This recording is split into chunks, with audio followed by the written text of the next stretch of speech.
Bueno, boas tardes a todos. Grazas por vir a nova sesión do curso sobre o cancro que organiza a Real Academia Galega de Ciencias.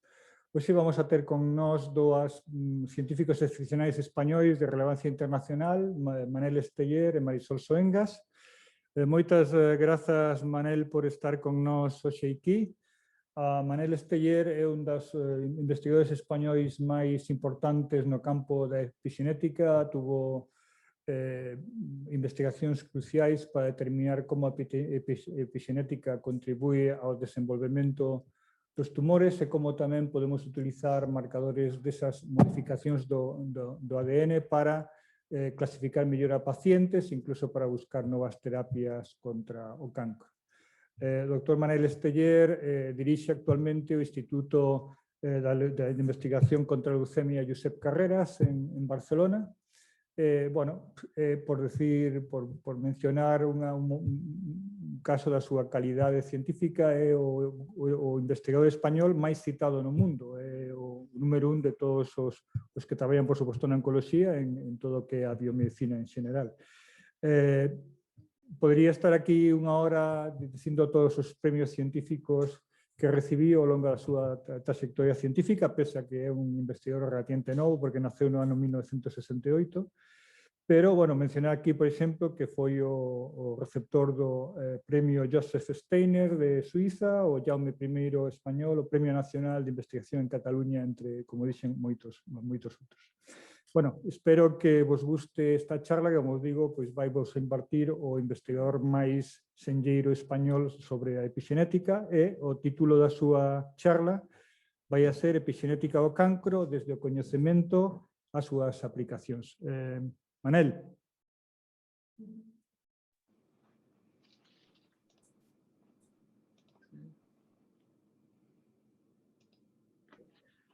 ¿Está? Manel. Sí. Bueno, venga, el suelo es tuyo. Muchas gracias por venir con nosotros.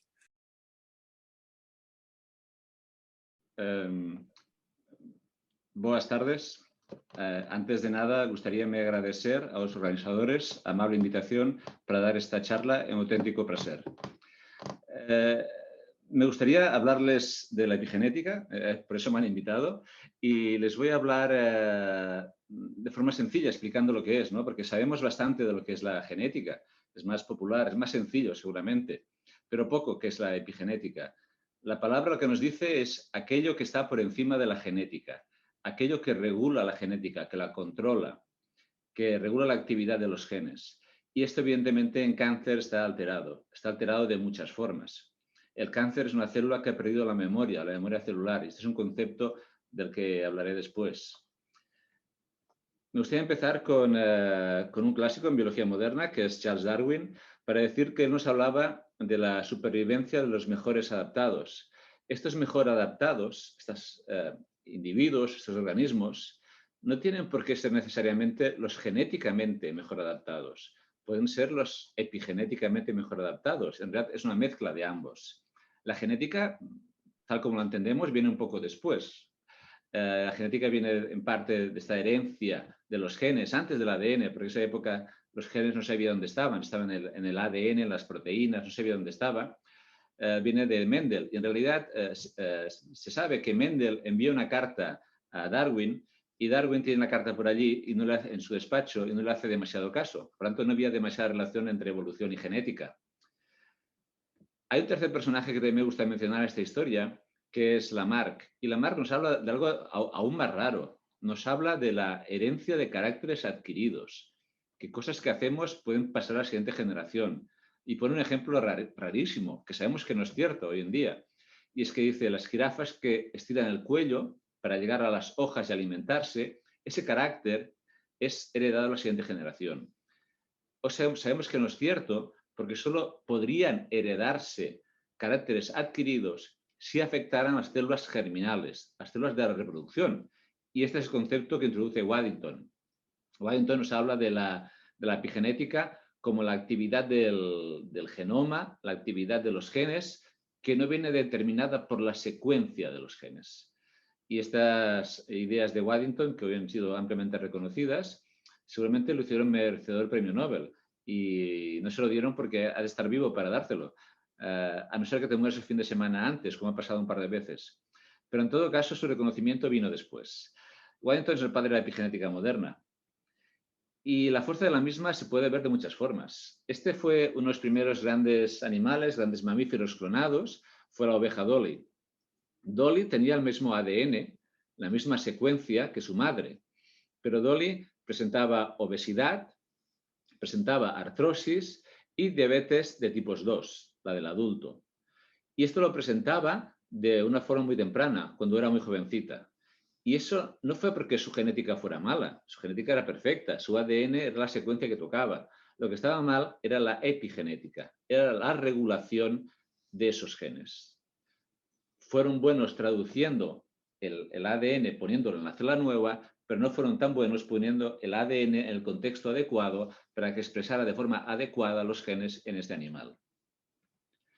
Por lo tanto, esto es la genética. La genética es un abecedario, un alfabeto, y la epigenética sería la ortografía, la gramática, la acentuación, los puntos y comas, las negritas, que dan un sentido a ese armazón primero, a ese esqueleto. De forma técnica, científica, ¿cómo guardamos la información biológica en una célula o en un organismo? Pues hay distintos niveles donde se guarda la información. El más clásico es el genoma, los genes. Pero también está el epigenoma, las marcas químicas que controlan ese ADN. Estas marcas químicas provocan que se activen o repriman genes. Después tenemos cómo esos genes se expresan a nivel de unas moléculas que llamamos ARN. Ese ARN en sí mismo también puede ser modificado y es una cosa nueva que se llama el epitranscriptoma, que es la modificación química del ARN. Este ARN muchas veces origina proteínas y esas proteínas también pueden ser modificadas. Se llama el epiproteoma, si queréis. Puede ser modificadas por glicosilación, fosforilación, etc. Y en estos 6 niveles de información es donde se guarda verdaderamente la memoria biológica, la memoria de las células y la desmemoria de las enfermedades. Los más sencillos, los que voy a hablar hoy, principalmente marcas epigenéticas, tienen que ver con que nuestro ADN mide 2 metros en cada célula, tiene que organizarse de forma distinta en cada tejido. Cómo se organiza y empaquetan esos 2 metros en la neurona es distinto a cómo lo hacen en una célula del estómago, y eso lo hacen porque ese DNA se enrolla alrededor de unas bolas, que son unas proteínas que llamamos histonas, y de esa forma los 2 metros no solo caben en la célula, caben dentro del núcleo de la célula, y de forma distinta entre cada tejido. Eso es debido a marcas químicas que controlan las proteínas, las histonas y el ADN. Esta marca química del ADN en humanos es la metilación del ADN. Significa que la C del ADN, en vez de ser una C, a veces es una metil-C. Y esta metilcitosina se asocia normalmente a la represión de genes. Así que vamos a hablar de ADN metilado, ¿no? ADN metilado es bueno de entrada. Nos permite, por ejemplo, en las mujeres ser mujeres. Les inactiva un cromosoma X porque tienen 2 cromosomas X. Es una forma de inactivar un cromosoma X. Permiten la expresión específica de tejidos. El problema viene cuando estos patrones se alteran en enfermedad. Que la epigenética cambia, nos lo explican muchos ejemplos. Aquí tenemos uno. Tenemos este niño que después fue un adulto y que después fue una persona de edad más avanzada. Su genética no cambió. Su genética es la misma siempre, pero lo que cambia es su epigenética. Y eso, como veis, origina aspectos muy distintos. Estos aspectos, que llamamos fenotipos, son muy distintos entre el niño, el adolescente, el adulto, la persona mayor. Otro ejemplo de cambio epigenético fue en la Segunda Guerra Mundial. Es muy difícil hacer experimentos epigenéticos en humano por motivos éticos. Pero lo que hizo la Segunda Guerra Mundial fue cuando las tropas aliadas desembarcaron en Normandía y por Italia y fueron arrinconando a las tropas del eje, tropas nazis hacia el norte de Europa, en Dinamarca y Bélgica, provocaron una hambruna en esas personas de esos países, sobre todo en Bélgica y Holanda y también en Dinamarca. Esa hambruna provocó que las mujeres embarazadas sufrieran un cambio epigenético a nivel del receptor de insulina, en este caso, para adaptarse a sobrevivir con menos calorías. ¿Qué sucedió? Que cuando se venció la guerra rápidamente, pues esas personas que tenían epigenéticamente adaptadas para sobrevivir con pocas calorías, recibieron todo el chocolate americano, todas las calorías y generaron una plaga de obesidad que se vio inmediatamente después de la Segunda Guerra Mundial. Es un cambio epigenético. En ratón, hay un ratón de un subtipo agouti, que es un ratón que cuando es sano y saludable es marrón y está la mar de feliz, pero si a este ratón le damos un exceso de grupos metilo en la dieta, hay un donante de grupos metilo en la dieta, la desadenosylmetionina, etcétera, pues este ratón se vuelve amarillo. No solo cambia su piel, sino que además tiene un riesgo superior de diabetes y cáncer y obesidad. Lo que es curioso es que este ratón que ahora es amarillo tiene ratoncillos amarillos. Y estos ratoncillos amarillos, si tú ahora le quitas la dieta rica en grupos metilo, se vuelven de color marrón otra vez. Fijaos, es un carácter adquirido que como ha afectado célula germinal, ha pasado a la siguiente generación. Imaginaros todos los problemas sociales que existen por color de la piel si supiéramos que en el fondo todo es un poco de química de nuestro material genético en el fondo. Os he hablado un poquillo de identidad y quisiera ahondar en ese sentido. Todas las células del cuerpo humano, todas, tienen el mismo ADN, pero evidentemente hacen cosas distintas. En la retina interpreta la luz, el fotón, para generar la visión. Las células del intestino se especializan en absorber alimentos. Y eso lo hacen con el mismo genoma. ¿Qué las diferencia? Un distinto epigenoma. Si miramos la hematopoiesis, a partir de una célula madre que se originan todos los tipos súper especializados de células de la sangre y de la médula ósea, pues todos ellos tienen un epigenoma muy distinto que les permite hacer sus funciones. Y en este sentido, una célula madre, a través de cambios epigenéticos, origina una célula diferenciada y viceversa. Cuando tienes una célula de un queratinocito, célula de la piel, y quieres hacer una célula madre reprogramada, lo que estás haciendo es inducir cambios epigenéticos hasta generar una célula madre. Hay un tercer proceso que se llama transdiferenciación, aún más curioso y más reciente caracterizado.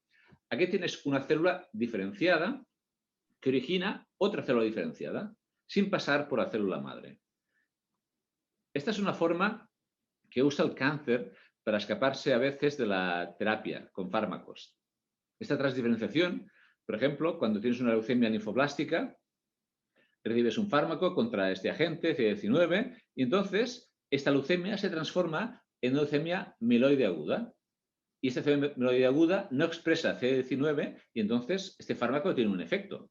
Es una forma de escaparse, de evolucionar. Recordemos que el cáncer en el fondo no es más que una microevolución en un órgano, en una parte de un órgano. Otro ejemplo, cuando hay un cáncer de próstata, que depende de hormonas, de andrógenos, y la terapia antihormonal, muchas veces el cáncer se escapa originando un tumor de próstata distinto, de célula pequeña.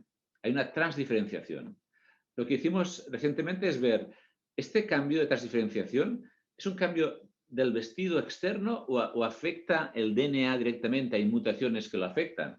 Y lo que vemos es que verdaderamente este cambio lo que está afectando es el aspecto externo. Estás engañando al fármaco. Es esta persona que aquí y aquí es la misma, simplemente cambiando el vestido, más informal a más formal, tiene un aspecto muy distinto y seguramente hablaremos de forma distinta a esta persona a esta. Y la trataremos de forma muy distinta a esta persona que a la persona con el frac. Pues lo que demostramos aquí es que cuando hay una transdiferenciación en células de leucemia, esto es debido a cambios epigenéticos, a cambios en la metilación del ADN. Y aquí vemos cuando en este caso es una leucemia que tiene, aquí le falta una interacción debido a un cambio de metilación. Cuando se convierte esta leucemia en otro tipo celular, en este caso un macrófago, pues adquiere otra vez esa interacción. Hay un órgano especialmente interesante que es el ojo, porque el ojo es como una pequeña persona, es como un pequeño organismo. Es como, si veis la forma, es como si tuviéramos un pez dentro de la cuenca orbitaria, en el fondo. Y pues cada pequeña estructura de ese pez, de ese ojo, tiene una función muy distinta. Y en realidad lo que demostramos es de que cada pequeña estructura del ojo tiene un epigenoma distinto. Y eso demuestra el grado de especificidad, que en un espacio mínimo puedes tener epigenomas distintos originando distintos fenotipos. El de la retina, el del iris, el de la esclera, la membrana coroide, etcétera, etcétera. Si hablamos de identidad, hablamos de identidad de células y órganos, pero hay una entidad más grande, la entidad de especie. Entidad de especie, si nos miramos nosotros a nuestro pariente más cercano, a nuestro hermano, directamente, que sería el chimpancé, que tiene 99.9% de homología genética con nosotros, cuando miramos epigenéticamente, la homología es de un 90%. Por tanto, hay un 10% epigenético distinto entre nosotros y chimpancé, que a nivel genético solo es un 1%. Por tanto, podemos explicar, en parte, que esas diferencias entre nosotros y nuestros hermanos y primos primates tienen que ver con diferencias epigenéticas y un poquito con diferencias genéticas. Hay más ejemplos de la diferencia entre el genotipo, el genoma y el fenotipo, y cómo el epigenoma está en medio. Aquellos que tenéis gatos, las manchas de los gatos, blancas y negras, se deben a cambios epigenéticos en esas zonas que tienen la mancha. Y en humanos existen unos humanos especiales, los gemelos monocigóticos, que vienen del mismo cigoto, del mismo huevo, que comparten el mismo ADN. Pues hace años ya demostramos que la diferencia entre ellos, uno puede ser obeso, otro más flaco, otro más extrovertido, más introvertido, son debidas a diferencias epigenéticas. Su genoma es el mismo, pero su epigenoma es distinto. Y esto puede traducirse en distinta tendencia a enfermedad. Mirando gemelas que ambas eran portadoras de genes de alta incidencia de cáncer de mama, los genes BRCA1 y BRCA2, vimos que la distinta edad de aparición del tumor era debido a la distinta epigenética entre ellas. Y aquí tenéis el ejemplo de estas chicas que tuvieron distinta aparición del cáncer de mama. Y ahora esto de nosotros. ¿Nacemos con una epigenética que nos hace más propensos a ciertas enfermedades que otras? Poco se sabía. Primero lo que hicimos fue ver de que las poblaciones humanas tienen ya una epigenética distinta. Los grupos poblacionales humanos ya presentan diferencias que los clasifican. Lo mismo sucede a nivel genético. Hay diferencias entre poblaciones humanas. Pero es que además, algunas de estas variantes están asociadas a cosas muy inocuas como color de la piel, como nos gustan los sabores dulces o salados, pero otras enfermedades, ya sean neurodegenerativas, metabólicas, infecciosas y también cáncer. Si hablamos ya poco a poco, vamos introduciendo el cáncer y cómo la epigenética es importante en el mismo, me gustaría decir de que quizás lo más reconocido es que nosotros tenemos unos genes anticáncer, se llaman genes supresores de tumores. Son genes que normalmente nos protegen del cáncer. Imaginemos que lo que hacen es parar la proliferación de las células. La célula tumoral lo que hace es inactivar a los buenos, es cargarse a los genes protectores de cáncer. Se los puede eliminar mutándolos, perdiéndolos de forma genómica, pierdes el trozo de fragmento de cromosoma, o puedes perderlos simplemente silenciándolos. Este silenciamiento es debido a estos globos rojos, estos grupos químicos metilo, que se añaden en la región que produce el tránscrito del gen, la región que origina la expresión del gen. Y sabemos hoy en día de que hay muchos genes supresores de cáncer que están perdida su actividad en cáncer simplemente debido a una metilación excesiva en esta región reguladora que llamamos promotor. Y concretamente son llamadas islas TPG. Y aquí tenemos distintos ejemplos. Por ejemplo, el gen de la E-caderina, que es un gen que en el tejido mamario une juntas a las células de ese epitelio. En células tumorales se metila el gen de la E-caderina, no se produce esta proteína y las células de la mama se desprenden. Y eso evidentemente favorece el proceso de diseminación y metástasis. Aquí tenemos el gen de la trombospondina 1. Este es un gen que lo que hace es inhibir el crecimiento de vasos sanguíneos. El tumor, como crece mucho, necesita vasos sanguíneos, quiere vasos sanguíneos, son seleccionados vasos sanguíneos. Y en parte lo hace porque inhibe el gen de la trombospondina, que es un inhibidor de angiogénesis. Al inhibir el inhibidor, tú lo que tienes es más vasos sanguíneos, neovasos, que van hacia la célula cancerosa. Esta se alimenta y puede crecer, etcétera, etcétera.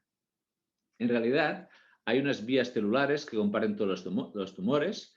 Estas vías celulares son, por ejemplo, todos los tumores tienen células inmortales, células que no paran de dividirse, células que no responden a señales inhibidoras de crecimiento, células que escapan de donde están ancladas. Pues en todas estas vías celulares habrá participación de 1, 2, 3 genes metilados en la misma que en conjunción con los genes mutados darán ese fenotipo tumoral característico.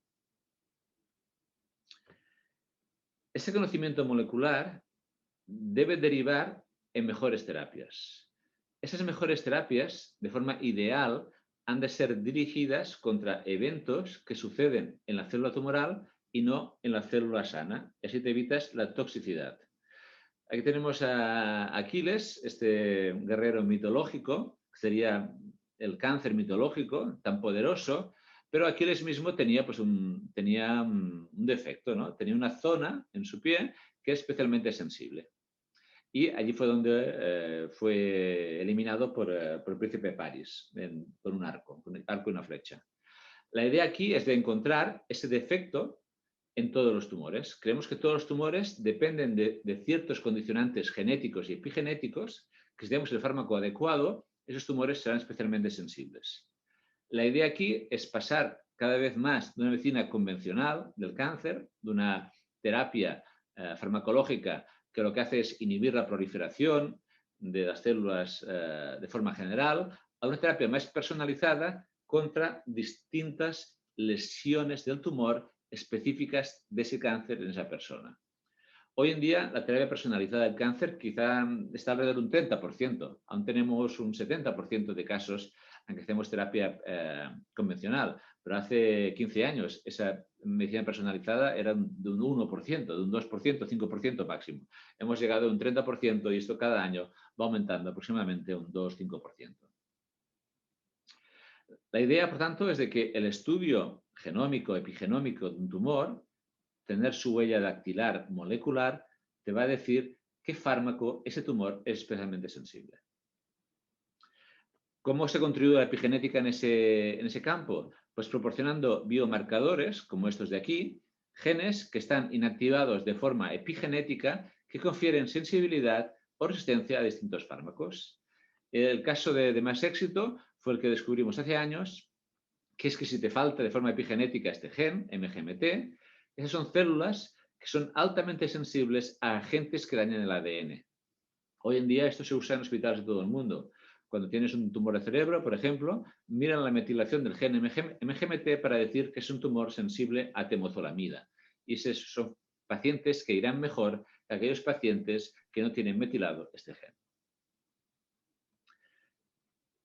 Como he dicho antes, el cáncer es como una evolución en pequeña escala.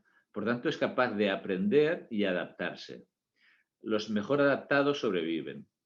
Y aquí tenemos un ejemplo claro. Estos son melanomas. Después hablará la doctora Soengas en detalle de sus investigaciones en este campo. Estos son melanomas en este paciente. Todos estos melanomas tienen la mutación en el gen BRAF. Y como tienen la mutación, hubo un fármaco que lo que hace es inhibir este gen BRAF. Y veis la respuesta magnífica a las 15 semanas de esta persona. Los tumores han desaparecido. Perfecto. Pero ¿qué sucede a las 23 semanas? Los tumores vuelven a aparecer. Se ha adquirido una resistencia. Y fijaos, este tumor de aquí es este tumor de aquí. Este tumor de aquí es este de aquí. Están en el mismo sitio. Su geografía es la misma, pero su demografía es distinta. Es decir, a nivel molecular son distintos. Han adquirido cambios genéticos y epigenéticos que han generado resistencias. Puedes imaginarse un fenómeno muy similar a la creación de resistencias a antibióticos de las bacterias. Lo que estemos en el laboratorio es estudiando tumores de DNA, ver a través del prisma epigenético qué marcadores te predicen no solo sensibilidad, sino también resistencia. Y hemos adquirido también en los últimos años varios marcadores que nos predicen la resistencia a fármacos. Estas alteraciones las podemos ver cuando hacemos en la cirugía, cuando se saca el tumor. Pero idealmente queremos verlo de forma no invasiva. Queremos verlo, por ejemplo, en la sangre del paciente. Esto es el concepto que se llama hoy en día biopsia líquida y es detectar alteraciones en material que no requiere cirugía. Existen aprobados ya test para detectar, por ejemplo, en heces y en orina, marcas epigenéticas para encontrar cáncer de próstata y cáncer de colon usando marcadores epigenéticos. Es un test muy similar a la detección de sangre oculta en heces, etc. O el de PSA en orina. Estos test lo que te permiten es hacer un screening, un cribado en poblaciones de riesgo, en este caso para el cáncer de próstata y el cáncer de colon. Os quisiera hablar de una situación en cáncer en la que también hemos contribuido de forma importante en los últimos años, que es una cosa un poco rara, pero en realidad no está, en porcentaje supone un 3%, 5% de la oncología. Y es que a veces hay lo que se llama el cáncer de origen desconocido. Esto significa un paciente que debuta con metástasis, con ese tumor que se ha escapado, y el médico es incapaz de saber esa metástasis de dónde viene, de qué tipo de tumor es. Si viene de un tumor de colon, de próstata, de hígado, de páncreas, no lo sabe. Esta gente tiene un pronóstico muy malo, porque es un tumor avanzado y además no sabes qué hacer, porque no sabes qué tipo de tumor se trata. Lo que hicimos nosotros fue tomar fotos epigenómicas de miles de tumores humanos y de metástasis, y eso nos permitió clasificar esos tumores de origen desconocido. En el fondo, si os acordáis, es un poco como este juego de aquí. Cuando este juego te dices, tiene bigote, es hombre, es mujer, es calvo, lleva gafas y al final sabes quién es. Esto es lo mismo. Estas fotos epigenómicas de miles de tumores, cuando nos llega ese cáncer de origen desconocido, hacemos la comparación con nuestro database, con nuestra base de datos y dice, pues esta forma, este perfil epigenómico de este cáncer de origen desconocido es idéntico al de un cáncer de páncreas. Por tanto, eso debe venir de un cáncer de páncreas. Y eso lo hemos aplicado y eso está en uso clínico en la actualidad. Es una prueba que se usa. ¿Esto supone una ventaja para los pacientes? Pues sí, porque estos pacientes que tienen este cáncer de origen desconocido, si los tratas con el tratamiento adecuado para su tipo de tumor, tienen una supervivencia mayor. Y aquí vemos la supervivencia total de tus pacientes. E incluso puedes llegar a grandes supervivencias. Este caso en D, solo para explicaros, eso es una señora que tiene una metástasis por encima de la clavícula, se coge la muestra, el médico no sabe qué es, ni idea, nos pasa el test, hicimos el test se llama EpiCube, el test nos dice que eso es un cáncer de pulmón, como es en una señora, y una señora además no fumadora, pensamos que tiene una mutación en el gen EGFR, un oncogen, la tiene, se le puede dar este fármaco, y esta es una señora que años después aún sigue viva, un tumor avanzado que no sabía qué hacer. Y esto demuestra en parte la potencia de hacer estudios moleculares detallados en pacientes y cómo pueden dar ventajas reales a estas personas. La metilación es clave del ADN, clarísima, pero recordad que hay otros marcadores epigenéticos, otras marcas, las histonas, esas proteínas que el ADN se enrolla alrededor. Aquí tenéis de forma un poco romántica ese dibujo. De forma más científica, aquí tenemos el DNA, el ADN enrollado alrededor de las histonas, del cual protruyen estas colas que pueden ser modificadas químicamente y eso hace que el ADN esté más o menos comprimido. Pero es que además, en nuestras células, aparte de DNA y proteínas en forma de histonas, tenemos moléculas muy raras, más raras, se llaman ARNs no codificantes y son muy importantes.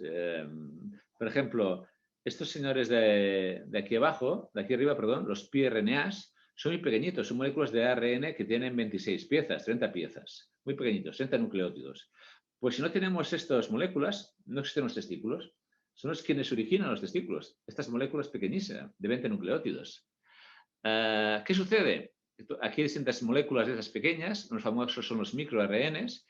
Hay otras que se encargan, por ejemplo, SHIST, este de aquí se encarga de inactivar el cromosoma X en mujeres, etc. Hacen funciones fisiológicas muy importantes. En cáncer, todo esto se rompe. Estos son ejemplos de la derecha, solo de mi grupo en este caso, de cómo hemos detectado que la metilación no solo silencia genes supresores de cáncer clásicos, que originan proteínas, sino también silencia ARNs no codificantes, que hacen funciones muy importantes en las células tumorales. Hay una parte buena de la epigenética, que quizá es mejor en ese caso que la genética, y es de que los cambios epigenéticos son más fácilmente reversibles, modificables. Y hay fármacos epigenéticos que son capaces de devolver actividad a las células. Os podéis imaginar que estos fármacos lo que harían sería devolver la memoria celular. Estos fármacos harían que una célula de mama recordara que su función principal es producir leche, no es producir un cáncer. Harían que una célula inmune, un linfocito B, su función principal es producir anticuerpos, no es crecer y expandirse y provocar una leucemia.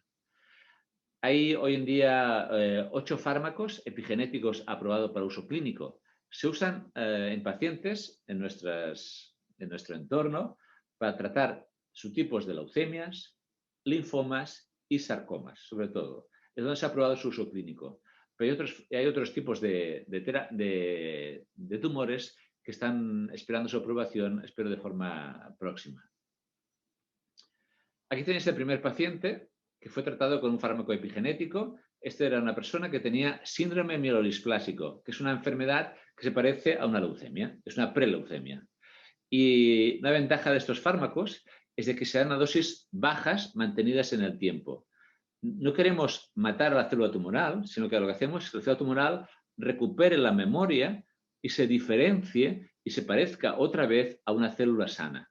¿De acuerdo? Es un poco distinto a la quimioterapia clásica. Por tanto, son bastante bien toleradas por los pacientes. Tienen poca toxicidad, pero no llegamos a dosis máximas. Dosis más bajas mantenidas en el tiempo. Aquí tenéis otro caso. En este caso, anteriormente era un fármaco que hace lo que hace es desmetilar el ADN. Este es un fármaco que lo que hace es inhibir la desacetilación de histonas y se usa en muchos contextos. En un contexto del linfoma cutáneo. Os muestro solo los pies para hacerlo menos gráfico. Esto sucede en todo el cuerpo, puede suceder. Esto de aquí no es una enfermedad cutánea como tal, sino que es un linfoma que aparece aquí, en amarillo, lo veis. Tratamiento con el agente inhibidor de histonas acetilasas, respuesta total. Esto no tiene impacto solo en la supervivencia, sino cada vez en un concepto más importante en oncología, que es la calidad de vida. No solo queremos que los pacientes se curen, queremos que estén bien, que haya una calidad de vida. Por ejemplo, estos pacientes con linfomas cutáneos a veces no salían a la calle porque el linfoma cutáneo invadía toda la cara. Y eso evidentemente provocaba pues, problemas graves psicológicos, etc. Por tanto, estos fármacos en este contexto pueden ayudar también no solo a aumentar esperanza de vida, sino también calidad de vida. Como novedades en el campo de epigenética, os voy a explicar 3 o 4 cositas, si os parece bien. Una es de que en la tendencia que hay en la ciencia biomédica actual, que cada vez nos estamos alejando más de la investigación biológica, que se llama mojada, en las pollatas en laboratorio, y cada vez se hace más investigación en seco, en bioinformática, en biocomputación. Ejemplos de esta minería de los datos. Aquí tenemos un ejemplo que hicimos nosotros en colaboración con el Instituto Sanger en el Reino Unido, donde estudiamos 1000 muestras tumorales, frente a los cuales tenían respuesta a 1000 fármacos. Y tenían la genética y les faltaba la epigenética. Y añadimos la epigenética, de tal forma que hoy en día, en esas 1000 muestras, combinando datos genéticos y epigenéticos, obtienes perfiles que te predicen si esa muestra es sensible o no a un fármaco. Y eso que se usa en estas muestras se puede extender a las muestras de distintos pacientes. Un ejemplo muy reciente que también me parece muy importante, que también hemos colaborado, aportando toda la experiencia y los datos epigenéticos, ha sido en otros pacientes muy raros, que se llaman los pacientes respondedores excepcionales, o pacientes Lázaro, siguiendo la Biblia. Lázaro sería aquel paciente que está a las puertas de la muerte, o casi en la muerte, y revive. Sabemos que hay un 5% de tumores de mama, de tumores muy avanzados en general, que el pronóstico es infausto, de 1 a 2 semanas, das un fármaco y súbitamente responde muy bien. Y tienen respuesta de meses y de años. ¿Por qué? ¿Qué está pasando aquí? Esto estadísticamente es muy raro. Pues lo que hicimos en ese estudio con el National Cancer Institute en Estados Unidos fue estudiar al detalle el epigenoma y el epigenoma de estos pacientes. Y lo que nos dimos cuenta es que en el fondo tenían suerte. Tenían suerte, a pesar de su mala suerte de tener un cáncer avanzado, tenían suerte porque habían acumulado lesiones genéticas y epigenéticas que lo hacían extremadamente sensible a ese fármaco. Por ejemplo, había un tumor de cerebro en un paciente que había acumulado ese tumor una mutación en 2 genes reparadores del DNA y una metilación en un tercer gen reparador del DNA. De tal forma que cuando le dieron un fármaco que dañaba el ADN, ese tumor se deshacía, básicamente, como si fuera un queso fundido, se deshacía, porque era altamente sensible a ese daño genético. Otros fármacos donde la epigenética tiene un papel importante son en inmunoterapia.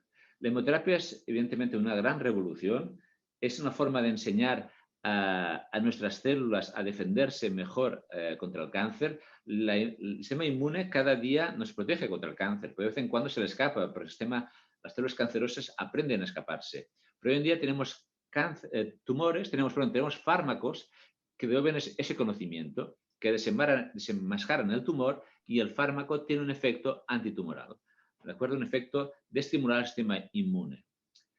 Problema, que solo en realidad un 30% de casos responden de una forma u otra a la inmunoterapia.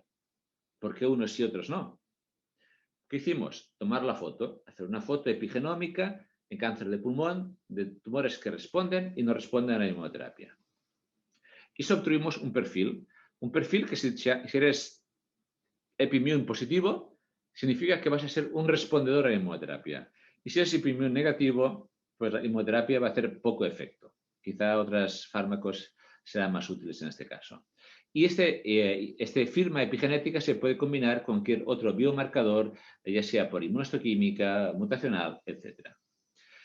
Solo deciros, por ejemplo, que aquellos pacientes que no responden a la inmunoterapia, de acuerdo a su epigenética, pues tienen, además del cáncer, tienen infiltración de otros tipos celulares como macrófagos, neutrófilos, fibroblastos, en exceso. Y además tienen unos vasos sanguíneos muy frágiles, que no permiten que el sistema inmune llegue al tumor. Y eso, en parte, dificulta el tratamiento de inmunoterapia.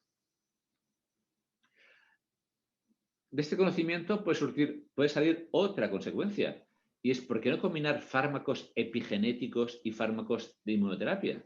Pues sí existen varios ensayos clínicos en el mundo que lo que hacen es que dar un fármaco epigenético, que lo que hace es desenmascarar antígenos para que puedan las células inmunes ver más antígenos y entonces la inmunoterapia actúa mejor. Y quizás sea otra forma de usar fármacos epigenéticos en el contexto de la oncología, como coadyuvante junto a fármacos de inmunoterapia. Muy bien, ahora sí casi solo 2 puntos más.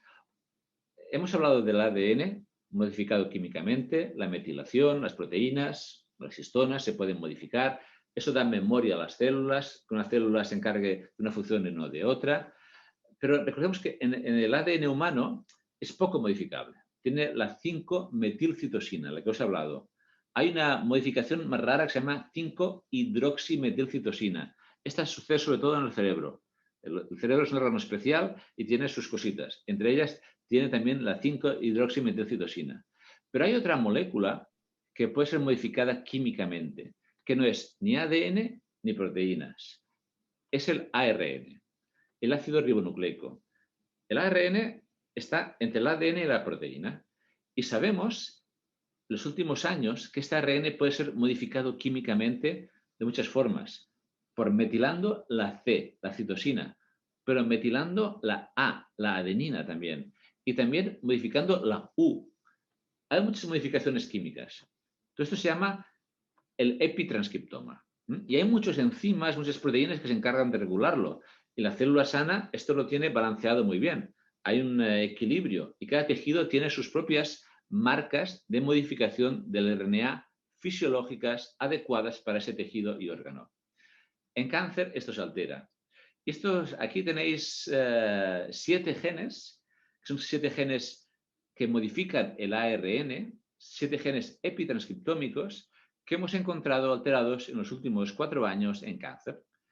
Estos genes lo que alteran es distintas modificaciones del ARN, ya sea del ARN mensajero, del ribosómico, transferencia, y eso provoca cambios que favorecen el crecimiento tumoral. Por lo tanto, esto es quizá otra nueva esfera importante de investigación en oncología. Oncología aún muy básica, podemos pensar, pero no tanto, porque ya hay un fármaco que actuando a nivel epitranscriptómico ha demostrado muy buenos resultados preclínicos. Por tanto, eventualmente habrá fármacos de epitranscriptómica aplicados también en pacientes. Ya veremos en qué contexto, evidentemente, pero es un área muy prometedora. Dos cositas, y ahora sí que es la verdad, os lo prometo. Estas herramientas que hemos aplicado en cáncer, epigenómicas, también podemos aplicarlas en contextos de enfermedades que este último año han sido claves e importantes en la salud humana y han supuesto grandes trastornos. Por ejemplo, la COVID-19. Aquí tenéis los datos que teníamos a 5 de mayo, más de 3 millones de muertos, más de 154 millones de casos en el mundo, etc. Pero la COVID-19 tiene muchos enigmas. Un enigma que tiene es de que la mayoría de gente infectada tiene un cuadro muy leve. Puede ser asintomáticos o muy leve. Y los afectados, verdaderamente, en la población es un 10% de la población adulta. ¿Por qué? ¿Cuál es la diferencia? Una posibilidad es de que haya variantes genéticas que determinan esa sensibilidad al virus. Pero nosotros preguntamos si también habría variables epigenéticas.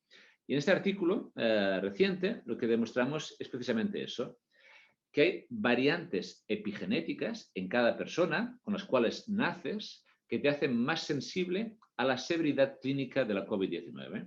Si naces con un perfil epigenético determinado, pues esa persona, cuando llega el virus, tiene una enfermedad más grave, como estos pacientes de aquí. Y estos pacientes de aquí, cuando tienen el virus, tienen una enfermedad mucho más leve o asintomática. Y esto, como lo veis, se ha analizado un número importante de casos, más de 400 casos de COVID-19. Por lo tanto, esto quizá nos ayuda a clasificar, estratificar a estos pacientes y determinar futuras estrategias de prevención en los mismos. Deciros de que estos pacientes que van peor con COVID, la epigenética, lo que nos está diciendo es, en realidad, si miramos los genes, como este es gen AIM2 o HLC, es un gen del inflamosoma, estos gente que va peor, según la epigenética, en realidad lo que están teniendo son respuestas inmunes excesivas. Se han pasado de respuesta inmune. Cuando llega el virus, tiene una respuesta inmune demasiado excesiva que inflama los pulmones y que causa esa gravedad clínica. No se han quedado cortos, sino que se han pasado de respuesta inmune. Tienen una respuesta hiperinflamatoria. Es interesante saberlo esto también, porque quizá podemos actuar bajando esa inflamación con fármacos. Ahora sí que me gustaría acabar, para dejar tiempo a las preguntas y un poco de descanso que los que quieran, hablando de un concepto que también para mí es importante, que es el concepto de cómo el epigenoma es clave en el tiempo de vida. Y empezamos con la idea clara de que el genoma es muy importante. Del genoma se ha hablado que es el libro de la vida, y lo es. Pero ese libro de la vida, en realidad hay varios libros, es una pequeña enciclopedia. Y el epigenoma contribuye, espero haberos convencido de forma clara, y hoy no he hablado de otras enfermedades, como neurodegeneraciones o enfermedades raras, pero contribuye seguro a la identidad de las células y contribuye al cáncer. Pero el epigenoma, ¿cómo cambia en una persona? Lo que hicimos hace años fue estudiar el epigenoma de recién nacidos y personas de 90 años, y personas de 50 y por encima de 90 años. Y lo que nos dimos cuenta es de que a medida que avanzábamos en la vida, nuestro epigenoma iba cambiando. Aquí es una forma esta de representar el epigenoma. Afuera tenéis un niño que acaba de nacer, tenéis después la persona de 50 años y la persona de más de 90 años. Hay cambios. Como os podéis imaginar, los cambios no son a mejor. Estos no son cambios como el vino, son cambios hacia peor. Se espera eso, se espera que a medida que vamos avanzando en la vida, pues los cambios moleculares verdaderamente nos acerquen al final de la misma. Lo que es interesante también fue que cuando estudiamos niños con enfermedades que los hacen parecer viejos, como las progerias, cuando estudias epigenéticamente, estos niños, de forma epigenética, tienen 80 años. Pero su edad cronológica es 8 años, o 9 años, o 10 años. Pero para nosotros, mirándolo, su epigenoma ya es de 80 a 90 años. Por lo tanto, el epigenoma es un buen marcador de la edad biológica de las personas, que muchas veces coincide con la cronológica, pero no necesariamente. Esto me recuerda a mí la forma que lo representamos un poco cuando nuestro padre nos llevó alguna vez al bosque y nos explicó cómo la edad de los árboles podía medirse con ese tipo de círculos. Pues en el fondo, puedes medir la edad biológica de una persona determinando sus patrones epigenéticos. Y esto puede ser importante porque quizás determinar la edad biológica de una persona te permita predecir cuánto tiempo de vida tiene una persona. Y eso tiene sus consecuencias, muchísimas. Por ejemplo, de intervención. Si sabemos que una persona, imaginaos una persona de 20 años, edad 20 años, pero el test epigenético, que hay ahora, hay varios en el mercado, el test epigenético te dice que tiene 40 años, pues esa persona tiene un envejecimiento. Sabemos, por ejemplo, que personas portadoras de enfermedades crónicas envejecen antes. Incluso los portadores de COVID-19 envejecen antes. Por tanto, la epigenética es un buen marcador de envejecimiento y si es así, quizás fármacos que actúen a nivel epigenético sean fármacos de alguna utilidad en mantenernos un poquito más jóvenes. Y me gustaría acabar con esta idea, que está en desarrollo por muchas compañías hoy en día, y acabar con esta diapositiva. El genoma muy importante, genoma del cáncer importantísimo, pero el epigenoma que está escondido debajo, quizás como mínimo sea igual de importante. Me gustaría acabar aquí y me gustaría agradecer a todos los miembros de mi laboratorio, sus investigaciones y también el apoyo imprescindible de todas las agencias financiadoras para hacer estos experimentos. Muchas gracias. Y hacer todas las preguntas que queráis. Muchas gracias.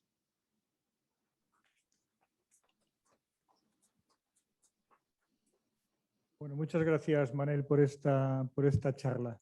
Tenemos aquí varias preguntas de la audiencia que te voy a leer y a ver si, como experto que eres, las puedes contestar.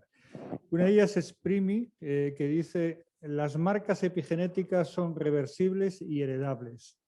La pregunta es la siguiente: ¿significa eso que el concepto es válido tanto para las células sexuales como para las células somáticas? Sí, bueno, si hablamos como organismo, se cree que los cambios epigenéticos, si no confieren ventaja, duran 3 generaciones. Si no, se van diluyendo rápidamente. En 3 generaciones se ha diluido el cambio epigenético, a no ser que confiere una ventaja a ese organismo o a esa célula. Los únicos que se pueden heredar, en teoría, serían aquellos de célula germinal.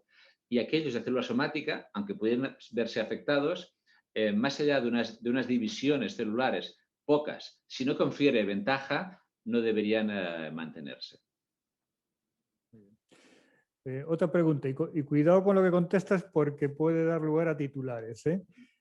¿Pueden los embriones surgidos de una fertilización in vitro y tras el cambio ambiental que sufren en el propio proceso de formación variar su patrón de expresión epigenética que produzca una mayor predisposición al cáncer en edad adolescente o adulta? Sí, gracias por la precaución. Este ha sido un campo estudiado por mucha gente. La fertilización in vitro es segura. Sabemos que genéticamente, primero se comprueba que realmente no hay alteraciones en cariotipo, ni alteraciones genéticas, y cada vez se hace más también la comprobación de que no hay alteraciones epigenéticas. Esto es debido a que los medios de cultivo, como hay distintas concentraciones de grupos químicos metilo y acetilo, podrían provocar, por ejemplo, se ha dicho que podrían provocar un incremento de enfermedades de la impronta genética y de obesidad y de diabetes de tipos 2, por ejemplo. Se ha dicho, esto está en la literatura. Por tanto, hoy en día se suelen hacer también ciertas pruebas epigenéticas para comprobar que ese embrión que tira adelante tiene todos estos contextos moleculares correctos. Muchas gracias, Manuel. Otra pregunta de Primi también. ¿Se consideran a día de hoy marcas epigenéticas estables los productos derivados de la desmetilación por la enzima TET? Sí. Bueno, yo he hablado básicamente de metilación, que es poner las marcas químicas. Después, eso está altamente regulado, porque se pueden sacar las marcas químicas. Esto se creía antes que era un proceso pasivo. Si no se metilaba, se desmetilaba. Ahora sabemos de que hay enzimas, proteínas que las ponen. ¿Son marcas epigenéticas estables? Bueno, lo que hace es quitar la marca. Entonces, es estable quitar la marca.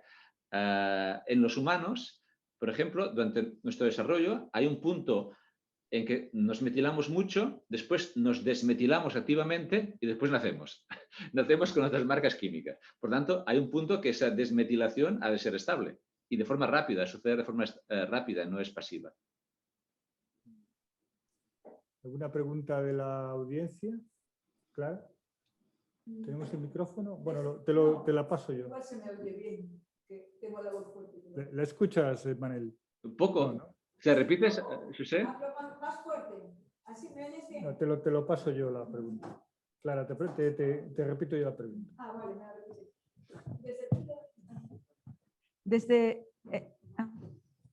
Se oye, sí, sí. Bien, ahora sí.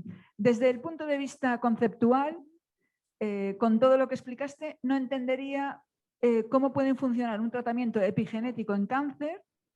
Sí, para el cáncer, pero ¿qué pasa con el resto del cuerpo? Sí, sí. Sí, los fármacos, lo mismo sucede, puedes imaginar, para cualquier tipo de fármaco en cáncer. ¿Qué pasa con el resto del cuerpo? Esa pregunta se extiende a todos los fármacos en oncología, excepto a alguno dirigido contra una mutación concreta. Excepto ese, el resto de fármacos actuarían en el resto del cuerpo.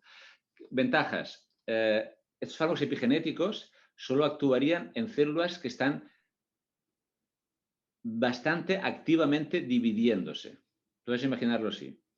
Si no hay división activa, no actuarían como tal. Y la segunda cosa es que la ventana de actuación de estos fármacos es mucho más pequeña en el cáncer que en una célula sana dividiéndose. Es decir, en una célula sana dividiéndose se necesitan más dosis que la que se da contra el cáncer para tener ese efecto. Y eso es una ventaja que poseen estos fármacos. Y mi segunda pregunta es, ayer tuvimos una charla de senescencia y bueno, por relacionar temas, ¿hay alguna conexión entre senescencia y epigenética? Porque la genética podría ser igual, pero la epigenética podría generar células senescentes, por ejemplo. Hay varios grupos que están dedicando sus carreras a estudiar epigenética en senescencia. Por tanto, sí, evidentemente la senescencia implica cambios epigenéticos a distintos niveles, metilación, histonas, RNA combinante, epitranscriptómica, que se asocian a este fenotipo, absolutamente. Oye, Manel, una pregunta muy básica. ¿Cuándo surgió filogenéticamente la epigenética? Y si esa ha evolucionado en complejidad, me imagino que sí, a lo largo de la evolución. Sí, has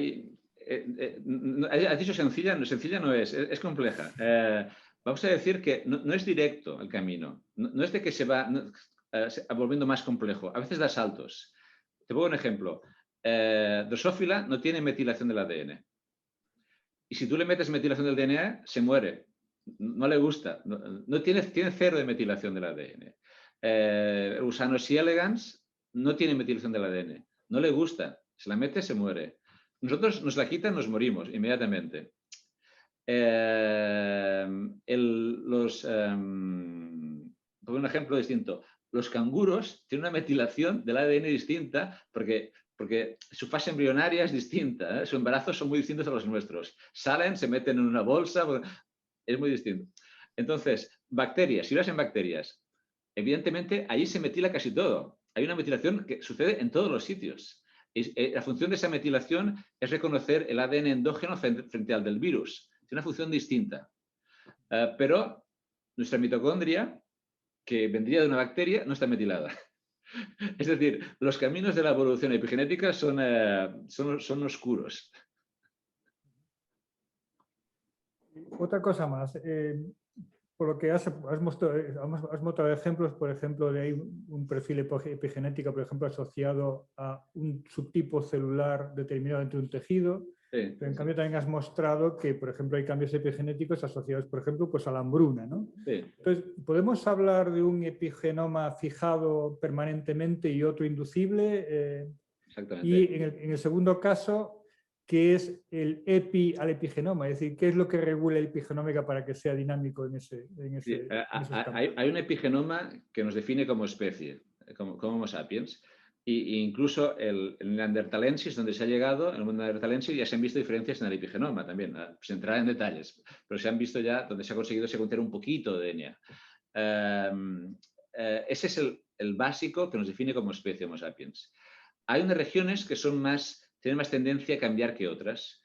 Las regiones que son más densas en Cs les cuesta más cambiar. Si son Cs sueltas, es más sencillo que cambien. Las Cs sueltas además tienen que ver a veces con una expresión específica de tejido.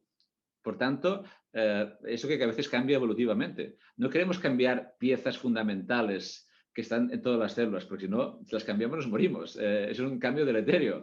Por lo tanto, más sencillo cambiar las específicas de tejido.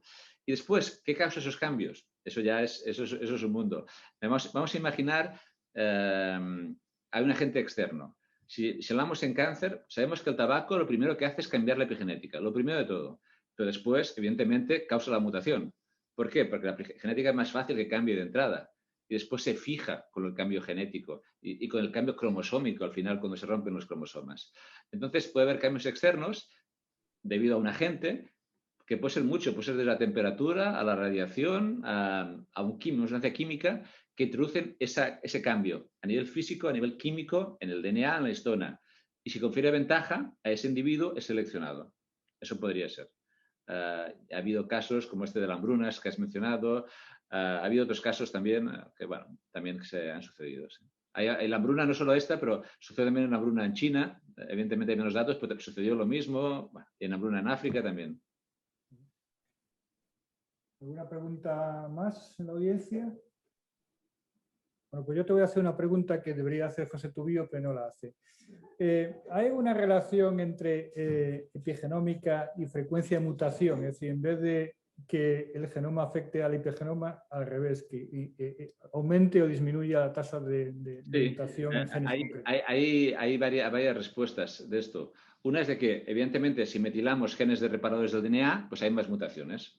Esto es muy sencilla, ¿no? Si metilamos BRCA1, habrá defectos en la reparación de la doble cadena de DNA.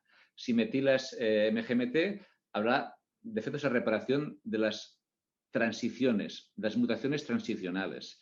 Y si metilas MLH1, habrá aparición de defectos pequeños mínimos, de mismatch repair.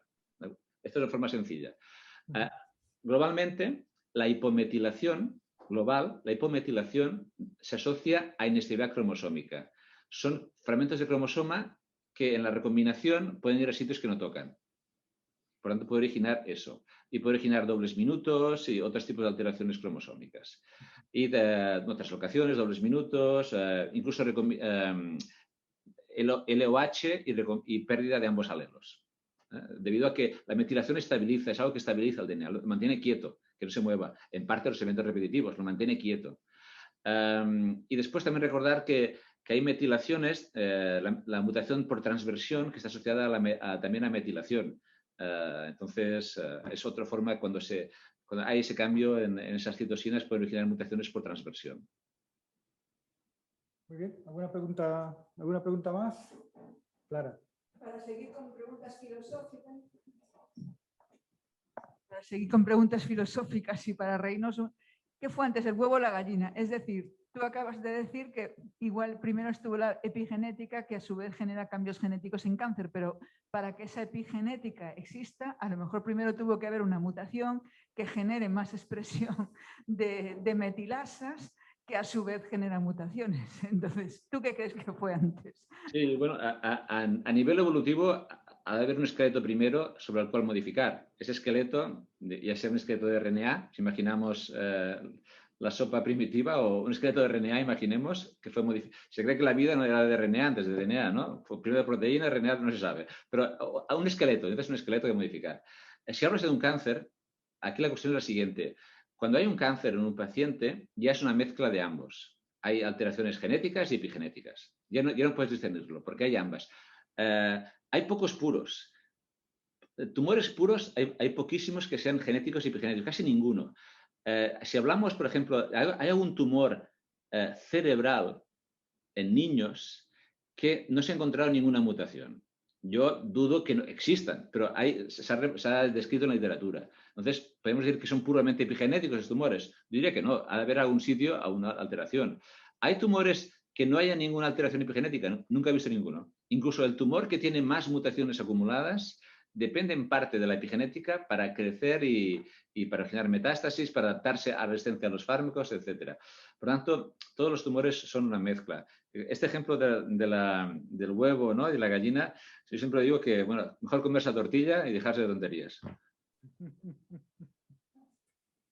Bueno, Moltes gracias, Manel. Muchas gracias por estar con nosotros. Hasta luego. Buenas tardes. Hasta luego, Manel. Muchas gracias. Adiós. Bueno, para que vos fixedes o ocupados que están os nosos conferenciantes, Manel desculpouse porque me decía que estaba apurado porque tiña que acabar un proxecto de investigación hoxe polo Serán. Marisol Soengas, que é a nosa próxima speaker, pois realmente ven de dar outra charla online aquí ao lado porque tiña outro seminario. Bueno, é un placer para min presentar a Marisol Soengas. Creo que non ten necesidade de ser presentada porque hai pouco no Correo Galego saleu como un dos galegos máis influentes de España, de Galicia, no posto 60 ou 44. O sea que creo que é sobradamente coñecida en Galicia, por suposto en España. A doctora Soengas empezou a súa carreira de bioloxía na Coruña, despois abandonounos para ir a Madrid, onde acabou a carreira e a tese doutoral no laboratorio de Margarita Salas, despois desplazouse a Estados Unidos, onde empezou a traballar no que agora é a súa liña de investigación principal, que é o melanoma. Despois de facer o postdoctoramento ali no laboratorio de Cold Spring Harbor, que é onde traballaba Jim Watson, que coñeceredes pola charla de onte de José Tubío, pois conseguiu ter un laboratorio propio en Ann Arbor, que está en Michigan, que, bueno, non o coñeceredes, pero realmente está sempre coberto de neve. Ali xa empezou a facer a súa trayectoria independente. Bueno, despois, cando se fundou o CENIO, foi atraída como investigadora principal no CENIO, onde, bueno, realmente, últimamente, pois, mostrou unha serie de contribucións que espero que amose hoxe durante a súa charla. Como digo, é unha das galegas moi coñecidas. Eu tamén tuve a oportunidade de tela, témola todavía como directora de Aseica Muller, o sea, actualmente como vicepresidenta da Asociación Española de Investigación contra o Cancro, o sea, será a nosa próxima presidenta dentro de un par de anos. Eso resalta un pouco non solamente que ten unha implicación moi importante a nivel científico, sino que tamén, sobre todo, en promoción das investigadoras na ciencia, das rapazas da ciencia e das novas xeneracións na ciencia, un valor moi importante na nosa asociación. E, bueno, nada máis, porque senón vou che deixar sin tempo para falar. Moitas grazas, Marisol, por estar con nós. Pois nada, moitas gracias, José, pola introducción. Bueno, hai moitos galegos importantes, José, por suposto, hai moitos aquí tamén. Non sei como son esos rankings, así que, bueno, encantada de estar aquí.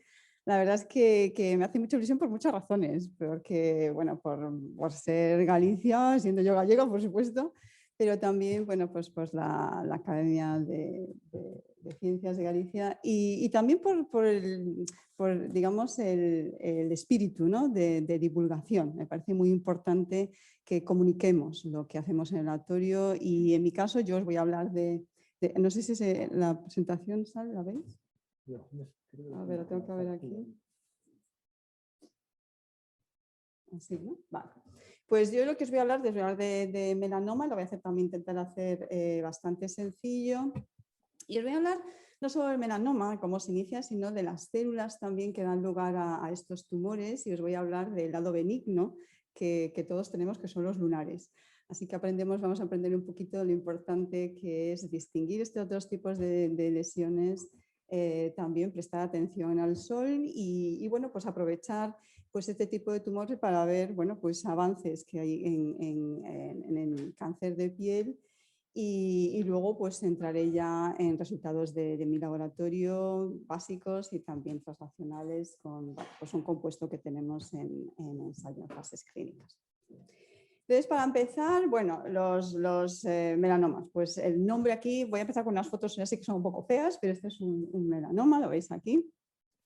El nombre de melanoma viene pues las células que originan ese tipo de tumor, que son melanocitos, que son las células que tienen ese nombre porque son las células que producen y secretan melanina y son las responsables de que nos pongamos morenos.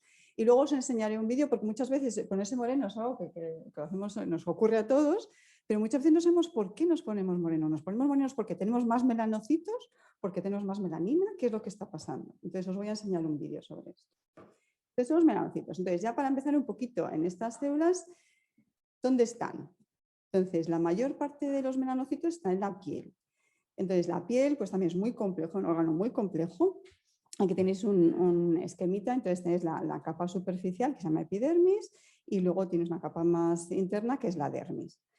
Bueno, pues en la epidermis hay muchos queratinocitos y estas células son interesantes porque estas células se dividen y las perdemos continuamente. Estamos perdiendo queratinocitos. Los melanocitos son unas células diferentes, están en la capa basal de la epidermis, lo veis aquí, y en piel normal son células únicas, individuales. Y estas células, un punto muy importante para entender también la biología de estas células no se dividen normalmente y no las perdemos. Por eso cuando hay mutaciones, son mutaciones que se pueden fijar y son importantes, por eso tener cuidado con procesos que puedan dar lugar a estas mutaciones. Estos son los melanocitos. Y luego os enseño, ya os digo, en la pigmentación. Pero los melanocitos, por estar en esa, como están en esa fase, la capa basal de la epidermis, es una zona donde llega la radiación ultravioleta, distintos agentes también, son células que se alteran muy frecuentemente. Entonces, todos nosotros tenemos alteraciones de melanocitos. Las alteraciones que tenemos, la mayor parte afortunadamente, son benignas y estos son los lunares. Entonces, si os fijáis, ¿por qué vemos un lunar? Entonces, vemos un lunar porque son grupos, los veis aquí. No sé, es que no soy el puntero, no veis el puntero. Yo aquí tengo un puntero, pero no. Yo creo que si no, Lo tengo que hacer aquí, ¿no? A ver. Ahora lo veis, vale. Es que estaba viendo el puntero, bueno, lo veo aquí. Entonces, lo que os contaba antes, aquí lo veis, las células individuales y luego los lunares. Los lunares son grupos y por eso los vemos, porque tienen un determinado, de hecho son cientos y pueden ser miles de células. ¿Cuál es la diferencia entre un lunar y un melanoma? Bueno, pues en el caso de los lunares, se paran porque tenemos distintos mecanismos de supresión tumoral. Ayer hablamos de senescencia, entonces uno de los, digamos, lesiones senescentes más características del organismo son los lunares. ¿Qué pasa con los melanomas? Lo pongo aquí en grande, en verde porque estas células realmente tienen una capacidad de proliferación, no solo de proliferación, sino lo que es importante y por lo que nos preocupa, de invasión. Entonces, son células que es el único tumor, fijaros, el único en el que el pronóstico se mide en décimas de milímetro, de hecho. Entonces, un tumor de un poco más de 1 milímetro, 1,5 milímetros, tiene ya la capacidad de diseminarse por el organismo. Por eso es tan importante identificarlo a tiempo, ¿no? Entonces, ahora os voy a hablar, y está escrito aquí melanomas, porque no hay un solo tipo de melanoma, hay varios tipos de melanomas. Otras fotos un poco feas, pero son importantes para que entendáis un poco la complejidad de estas lesiones. Entonces, la mayor parte, como os decía, de los melanocitos están en la piel, entonces tenemos melanomas cutáneos. Y aquí veis distintas formas. Entonces, ya veis cómo pueden ser irregulares, menos pigmentados, más pigmentados. Incluso algunos pueden perder la pigmentación y siguen siendo melanomas porque siguen estando originados a partir de los melanocitos. Luego, tenemos melanocitos en las mucosas, los tenemos en los ojos y los tenemos en zonas que están más protegidas del sol, que no tienen, por ejemplo, pelo. Eso es en las zonas sacrales, en las uñas, la planta de los pies. Y en todos estos sitios se pueden desarrollar los melanomas. Los orígenes son diferentes, los mecanismos de progresión también, las mutaciones genéticas y las alteraciones epigenéticas son también diferentes. ¿De acuerdo? Entonces, bueno, primero este tipo de lesiones. Entonces, como estamos en una charla divulgativa, creo que es importante por lo menos tener algunas nociones básicas de cómo diferenciar a rasgos muy generales y muy globales un lunar de los melanomas. Entonces, si os fijáis, tenéis todos lunares. Bueno, no sé quién tiene más de 10 lunares. ¿20? ¿30? Siempre levanta la mano muchos porque tenemos muchos. Entonces, es importante seguirlos, ¿vale? Entonces, una regla muy facilita, que eso se le cuenta, ya les está empezando a contar en los colegios, algo que para recordar es el ABCDE. Si os miráis, los lunares son regulares en general. Los melanomas son típicamente asimétricos, los bordes son irregulares, también distintos color, y el color es un reflejo de que hay distintas células. Estas células tienen capacidad no solo de división, sino de evolución y de alteraciones. Entonces, son distintos clones dividiéndose a la vez y cada uno de ellos pueden tener distinto componente. Por eso tienen distinta pigmentación también, un poco reflejo de alteraciones genéticas y epigenéticas. El diámetro, si ya de eso además tiene un diámetro de más de 6 milímetros, pues también hay que, bueno, pues preocuparse y desde luego si cambian, si pican, si se alteran, entonces lo que hay que hacer es ir a un especialista en dermatología y esto los van a eliminar. Y eso es, bueno, pues una regla como muy general.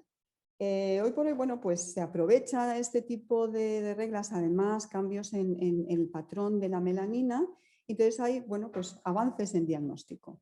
Y avances en diagnóstico que vienen de distintas, bueno, por supuesto de tecnologías, pero uno que lo podéis ver es aplicaciones para móviles. Y para móviles, pues hay muchas. Y aquí os tengo unas cuantas. Y realmente, incluso los especialistas en dermatología los utilizan y lo recomiendan no tanto para el diagnóstico, sino para el seguimiento. Por ejemplo, estas personas que me decíais antes, algunos que tengáis más de 10, 20, 30 lunares, pues bueno, pues son unas aplicaciones que te haces una foto siempre en la misma posición y entonces puedes tú mismo seguir la evolución. Y el programa te puede decir, tienes algún lunar que ha cambiado. Entonces, ve a mirar. ¿De acuerdo? Entonces, eso es parte del uso de la tecnología que vamos a ver más y más y lo que es en muchas aplicaciones. Lo que sí que ya está aquí para quedarse y es una gran revolución, ¿me estáis oyendo bien? Es la inteligencia artificial. Bueno, inteligencia artificial está, por supuesto, en todos los campos, no solo en el melanoma, pero en el melanoma ha sido y en cáncer de piel en general, pues uno de los tipos tumorales en los que se ha conseguido pues estos algoritmos realmente que partiendo de cientos de miles de imágenes se les enseña al ordenador, aprende. Eso es el machine learning y distintos tipos de inteligencia artificial en los que son capaces de distinguir distintos tipos de lesiones. ¿Por qué es importante esto? Porque no todo el mundo tiene acceso a un dermatólogo o dermatóloga cerca y no tiene los... De hecho, estos algoritmos es que compitieron, se les puso a competir con especialistas en dermatología y bueno, pues como que, en fin, la verdad es que bastante eficientes. ¿Qué quiere decir? Que bueno, por supuesto, estos especialistas seguirán siendo importantes porque luego hay que decidir qué hacer. Hay que decidir si se elimina, si no se elimina y para eso tenemos al especialista. Pero que hoy por hoy el diagnóstico con inteligencia artificial, pues bueno, pues ahí está. ¿Qué pasa en el diagnóstico? Bueno, pues porque una cosa es diagnosticar y otra cosa es predecir cómo va a ocurrir la evolución de estas lesiones. Imagínate, tú tienes un lunar que es displásico, que no tiene buen aspecto, pues te lo pueden eliminar, pero realmente en este momento, y esto es uno de los grandes campos de investigación en el melanoma, es intentar buscar marcadores moleculares, porque no los hay. Y no los hay todavía porque estas lesiones son muy heterogéneas y también que tiene una capacidad de alteración y de evolución. Entonces, esto es, bueno, esta foto lo pongo siempre porque es, bueno, muy característica. Esto es Robert De Niro, como lo veis, tiene una lesión pigmentada, esto es en el 2006, pero sigue con esa lesión pigmentada, igual que nosotros, lo veis aquí, tiene, pues es el lunar que tiene. Y nosotros, pues también los tenemos. En cambio, no sé si reconocéis a John McCain, es un político americano, en la misma zona anatómica, pues tenía una lesión pigmentada que 2 años después resultó ser un melanoma. Aquí veis, la nariz no tenía nada, aquí ya no sé si lo veis bien en la pantalla, pues una lesión pigmentada que resultó ser otro melanoma. Esta persona se murió de melanoma metastásico, con metástasis en cerebro, en distintos. ¿Por qué en un caso los lunares son capaces de pararse y en otros casos son capaces de evolucionar? Pues eso es mucha todavía estudios. Por supuesto, hay marcadores que están utilizando, factores de riesgo, etc. Pero eso es un área importante. Por eso, si tenéis dudas, pues lo que hay que hacer es ir al especialista. Ahora vamos a entender por qué. ¿Por qué el melanoma es tan agresivo? ¿No? Y es agresivo porque la célula de partida ya está, es una célula preparada, los melanocitos están preparados para sobrevivir. Fijaos, porque es una célula que tiene que estar, está en la piel, como os decía, está en una zona basal, no la vamos a perder porque, por diferenciación, como los queratinocitos, no que va a estar ahí. Y entonces esa célula su función es activarse cuando puede haber daño en el ADN. Y es por radiación ultravioleta, sobre todo, por lo que se activa. ¿Y cómo se activa? Pues se activa, está aquí con esta forma con dendritas, porque el origen de estas células son células neuroectodérmicas. En linajes, pues las células también de las células de neuronas en el cerebro. Y ahora os voy a enseñar un vídeo para que veáis cómo nos ponemos morenos. Entonces os preguntaba antes, en ponerse morenos, ¿no? Pues tiene pues nada más pigmentación por la piel. Y entonces a lo mejor piensas, pues hay un montón de melanocitos. No, lo que hay es mucha melanina. Y los melanocitos son células realmente como su función es activarse y ceder la melanina a los demás, el entorno. Entonces el vídeo, a ver si corre. Antes lo miramos y funcionaba. A ver, ¿qué le tengo que hacer?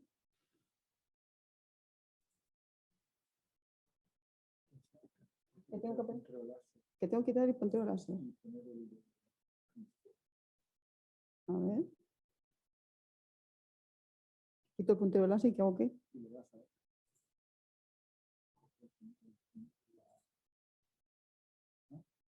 Es que no veo nada más. Pero esto funcionaba, lo hicimos antes, a ver. Aquí no se ve.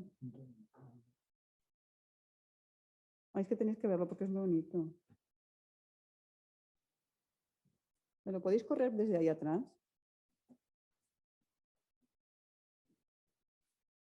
O sea, que lo vamos aquí y nos iba, así que no sé muy bien, es en esta pantalla, porque la tengo dividida. Para.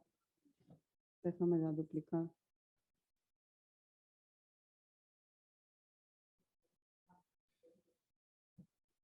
Ay, qué pena. Bueno. Es la presentación que hemos preparado seguro. Déjame ver. No, no voy ni para atrás ni para adelante.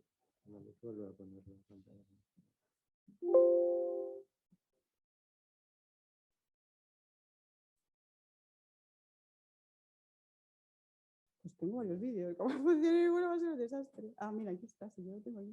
Bueno, ¿lo corro desde aquí o qué? Ah, vale. Bueno, estaba aquí. Entonces, bueno, el vídeo se va a acercar a estas dendritas y os va a mostrar los corpúsculos, los melanosomas, de hecho, que son donde se encuentra, aquí está, aquí abajo, estos melanocitos en la parte, las dendritas que os comentaba. Entonces, ahí es donde está la melanina, en estos melanosomas. Entonces, cuando hay radiación ultravioleta, pues una serie de pathways, de rutas que se activan, y entonces lo que van a hacer es transportarse y se van a secretar a las células del entorno. Entonces nos ponemos morenos porque tenemos toda una capa de melanina recubriendo los núcleos de los queratinocitos. Y entonces, claro, normalmente esto ocurre en la zona donde está irradiando el sol, por eso cuando os da el sol, ahí lo tenéis activado. Y en otras zonas del organismo no, porque no se extiende tan lejos la melanina. Entonces, eso es, yo lo pongo aquí, es como, imaginaos un paraguas. Entonces, la melanina es un paraguas que tenemos, que vamos como muchos paraguas, protegiendo nuestras células de la piel, porque la melanina lo que va a hacer es absorber radiación ultravioleta, también absorbe radicales libres, etc. Entonces, lo que va a impedir es que otras células del entorno se dañen. Entonces, tienes que pensar que, y eso es inducido por la expuesta al sol. Entonces, ponerse moreno, pues pongo quito estos paraguas porque esa es nuestra forma. No tenemos más melanocitos, tenemos más melanina. ¿Qué pasa? Lo que pasa es que, claro, los melanocitos tienen una cantidad determinada de melanina y necesitan un tiempo determinado para activarse y para producir esta respuesta. Entonces, cuando tenemos una sobreexposición, que nuestra piel no pueda pigmentarse, pues tenemos esta situación. Estas quemaduras, no sé si os habéis quemado, yo me he quemado muchas veces y ahora ya no intento porque lo que está ocurriendo ahí ya es que es un daño tal, lo que estamos haciendo es dañando la piel, se está perdiendo. Y se está perdiendo en parte, es una respuesta de protección para evitar que se puedan fijar las mutaciones que han podido ocurrir ahí en la piel. Y bueno, ¿por qué eso nos tiene que preocupar? Bueno, pues no solo por las manchas y arrugas, que también esto es un extremo, por supuesto, que vemos en la playa, pero también por todas las alteraciones genéticas que induce la radiación solar en el DNA, en el ADN para producir mutaciones. Pero también ahí la tecnología aquí está ayudando y bueno, me gusta poner esto también porque, bueno, son, digamos, nuevas, creo que es importante que la gente sepa que para protegerse del sol no solo debemos utilizar cremas de protección solar ultravioleta A, ultravioleta B, pero están desarrollando distintos tipos de tejido, desde luego esto, sobre todo los asiáticos, sabéis que la gente asiática pues no les gusta nada el sol, ponerse moreno no es tan de moda como aquí, y entonces están desarrollando tejidos muy transpirables, que, bueno, aquí también lo veis, usted lo está utilizando también pues, distinta gente. Entonces, esto lo vamos a ver, yo creo, más y más porque realmente está siendo un problema cada vez la radiación solar. Y luego, bueno, también ves otras cosas, como esto también lo podéis encontrar, como hay de todo, pues gente haciendo dinero, pues para proteger también a vuestros perritos y tal, que sepáis que bueno, los perros tienen melanoma, pero es melanoma de mucosas, o sea que no necesariamente tienen su propia protección con la piel. Pero bueno, esto más allá de que bueno, hay distintas formas de protección.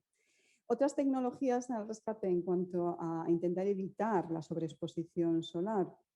Bueno, pues por supuesto uno ser consciente de cómo se está exponiendo, pero es que además ahora tenemos distintos tipos de detectores y funcionan bastante bien. Esos detectores lo que se hacen es que se adaptan al fototipo de tu piel. Entonces hay gente que se pone moreno en 5 minutos o gente que se quema en 5 minutos y otro en 10 minutos. Entonces eso, digamos que se regula, entonces cambian de color, cambian y te indican de que puedes tener un problema. E incluso ya más allá, esto ya está en el mercado, pues tienes también pues bueno, pues tus colgantes, que pueden ser un buen regalo, si no lo tiene, pues para, digamos, detección, que indicar que tu fototipo de piel, por tu fototipo te estás exponiendo de más y eso hay que cuidar. Bueno, pues ahora vamos, eso es en cuanto a la parte de prevención, que me parece importante hablar de esto. Entonces ahora ya voy a entrar un poquito más en lo que son los melanomas, y cómo ha avanzado la ciencia en estos tipos tumorales, lo que queda por hacer y lo que trabajamos nosotros. Entonces, a ver si ahora aquí también corre. Sí, entonces, bueno, os conté antes, espera, lo voy a parar. Que los melanocitos, recordad que en la piel normal estaban como células individuales.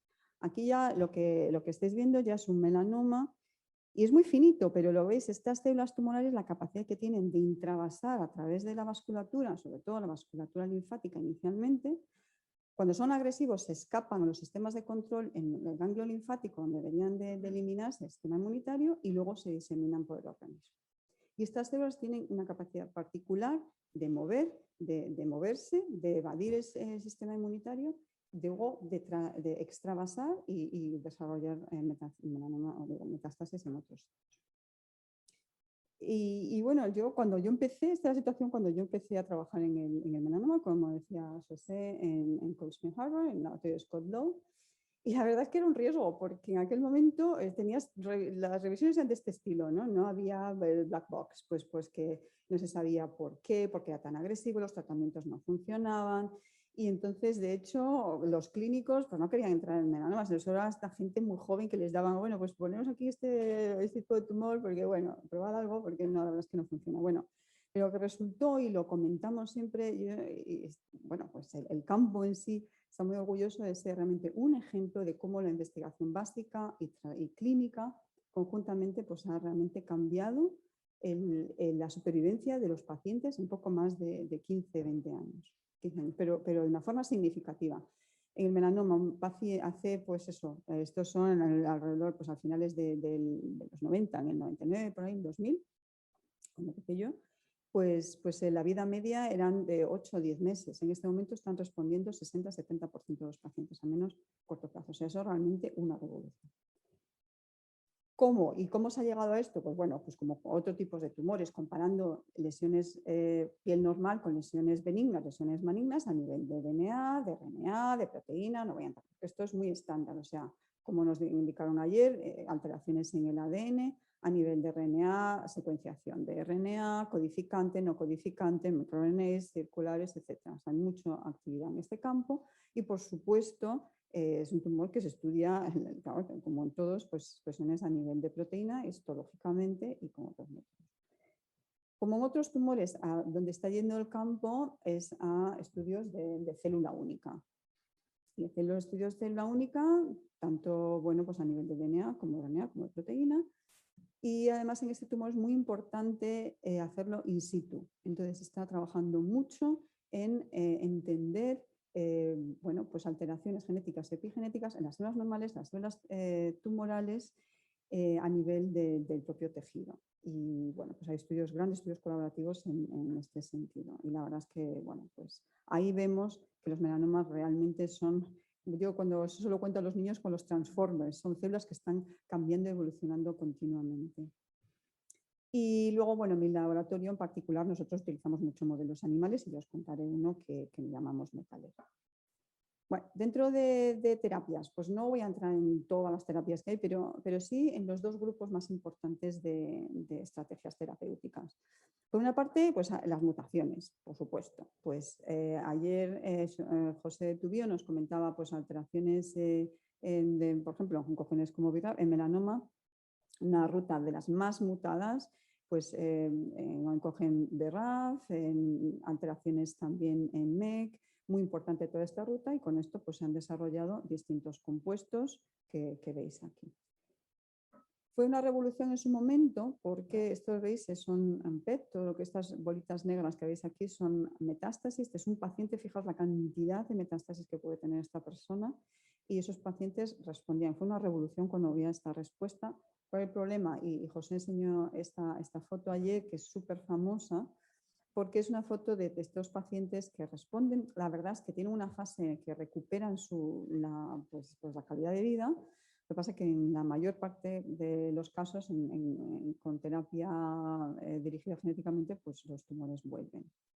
Entonces hay muchísimo interés en entender por qué y buscar alternativas. En paralelo a este desarrollo de terapia dirigida genéticamente, pues ha habido un desarrollo de terapias con sistema inmunitario. Aprovechar que el propio sistema inmunitario del paciente pues puede reconocer pues, a las células tumorales.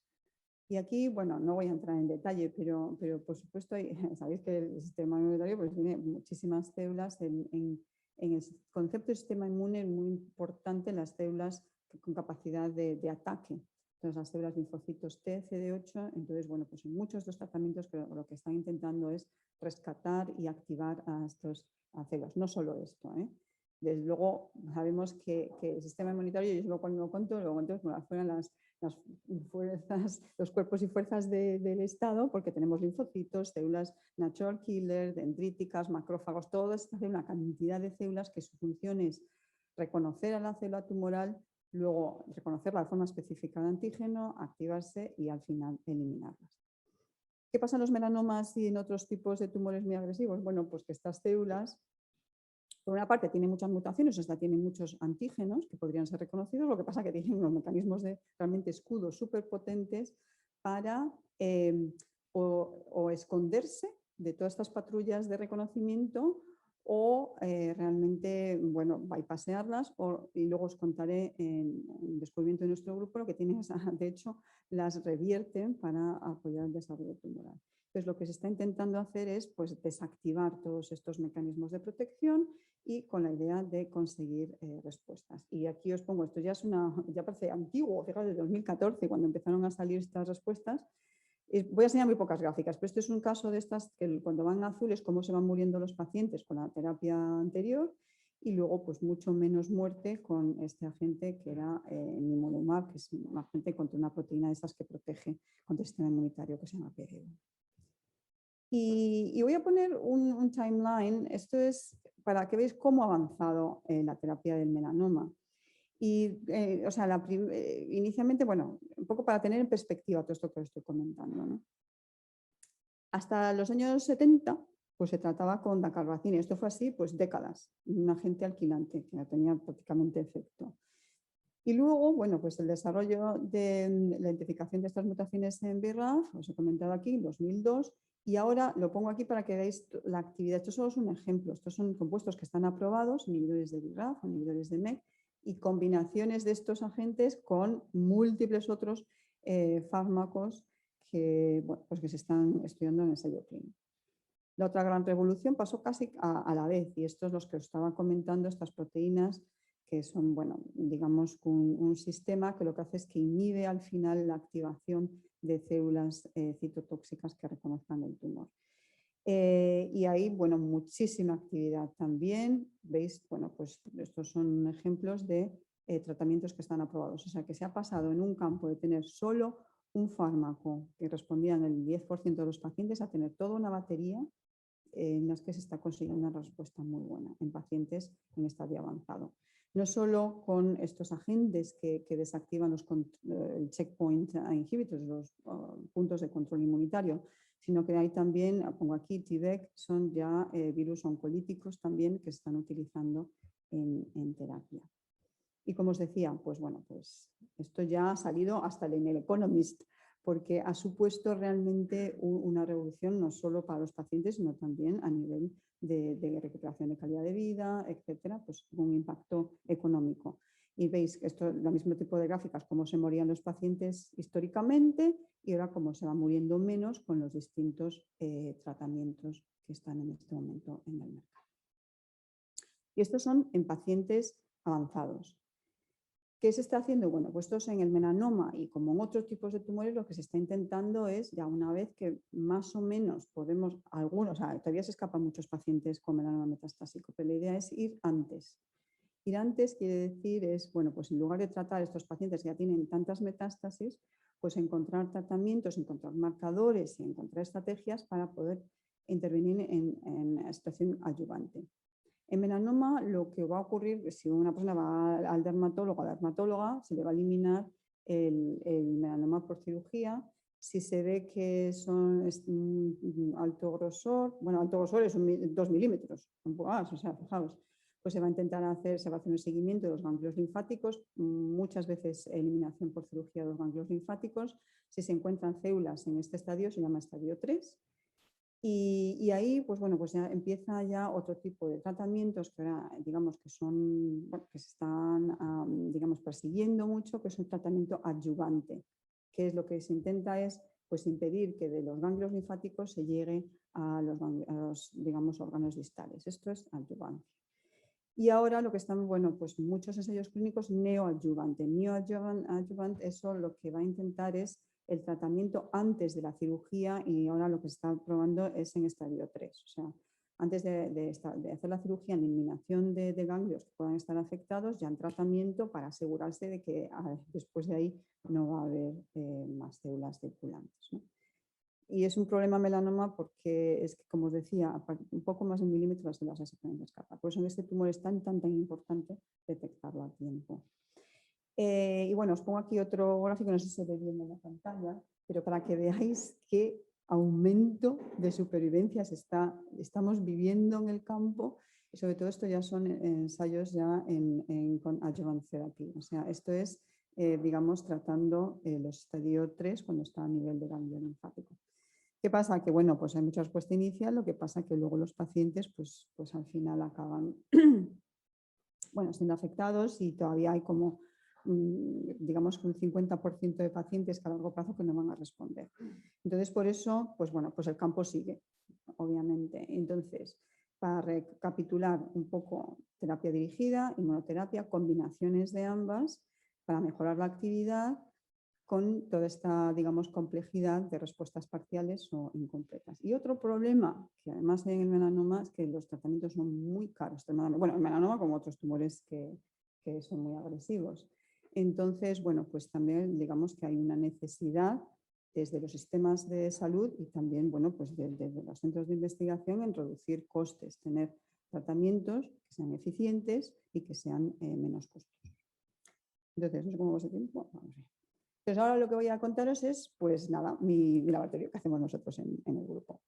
Entonces, pues no sabéis dónde es el CENIO, pues este es el Centro de Investigaciones Oncológicas. Bueno, estáis invitados si queréis venir, vais a ir por Madrid, por supuesto.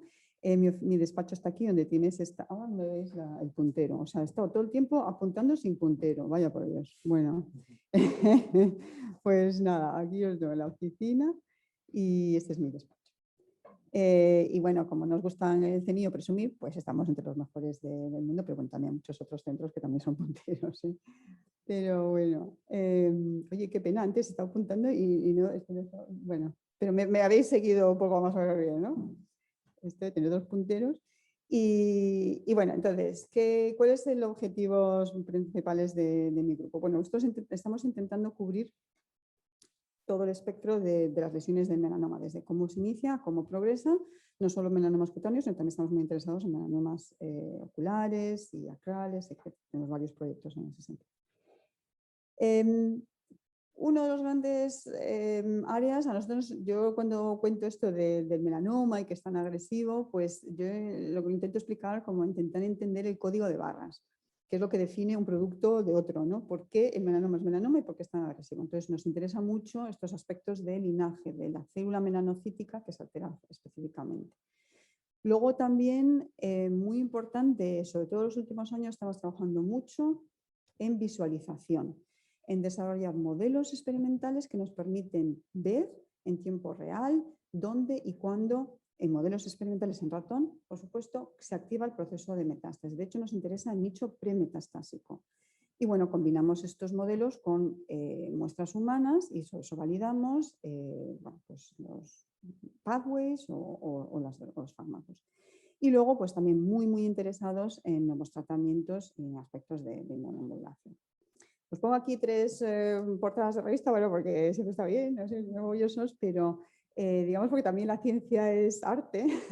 Y fijaos aquí este último, pues es nada, luego os lo cuento, pues es digamos, cómo podemos revertir y reorientar el sistema inmune, es un dibujo de la madre de un artista y bueno, pues lo tenemos en el cover de Nature, pues es muy interesante. Pero vamos, a lo que vamos es un poco a entender todos estos procesos. Entonces, lo que os voy a contar un poquito más es de cómo vemos, cómo intentamos nosotros anticiparnos al proceso de metástasis y luego os voy a contar aspectos de tratamiento. ¿Cómo lo vemos? Bueno, pues nosotros lo que queremos, tenemos distintas estrategias, pero nos interesa mucho, como os decía, esta fase de invasión, de cómo las células tumorales son capaces de entrar en los vasos linfáticos y diseminarse. Y esto se sabe que lo hacen porque no solo porque tienen esa capacidad de motilidad, pero es que además las células tumorales como si fuera, son capaces de activar e inducir nuevos vasos linfáticos, eso es linfangiogénesis, y entonces nosotros eso es el proceso que seguimos. Pero nos interesa mucho cómo las células tumorales interaccionan con la vasculatura, sobre todo la vasculatura linfática, porque las células linfáticas son células muy secretoras y son células en las que, digamos, el proceso de intravasación es un poco más fácil por toda la estructura que la intravasación a través de la vasculatura angiogénica. Bueno, el caso para lo que nos importa aquí es que las células tumorales y la vasculatura linfática interaccionan entre ellas y ambos son muy secretores. Y en el entorno de estos procesos iniciales, el sistema inmune empieza ya a estar alterado. Está alterado de tal manera que no se le entrena, digamos que las células tumorales son capaces de activarlo para que no reconozca la célula tumoral y no solo que no la reconozca, sino que favorezca el desarrollo.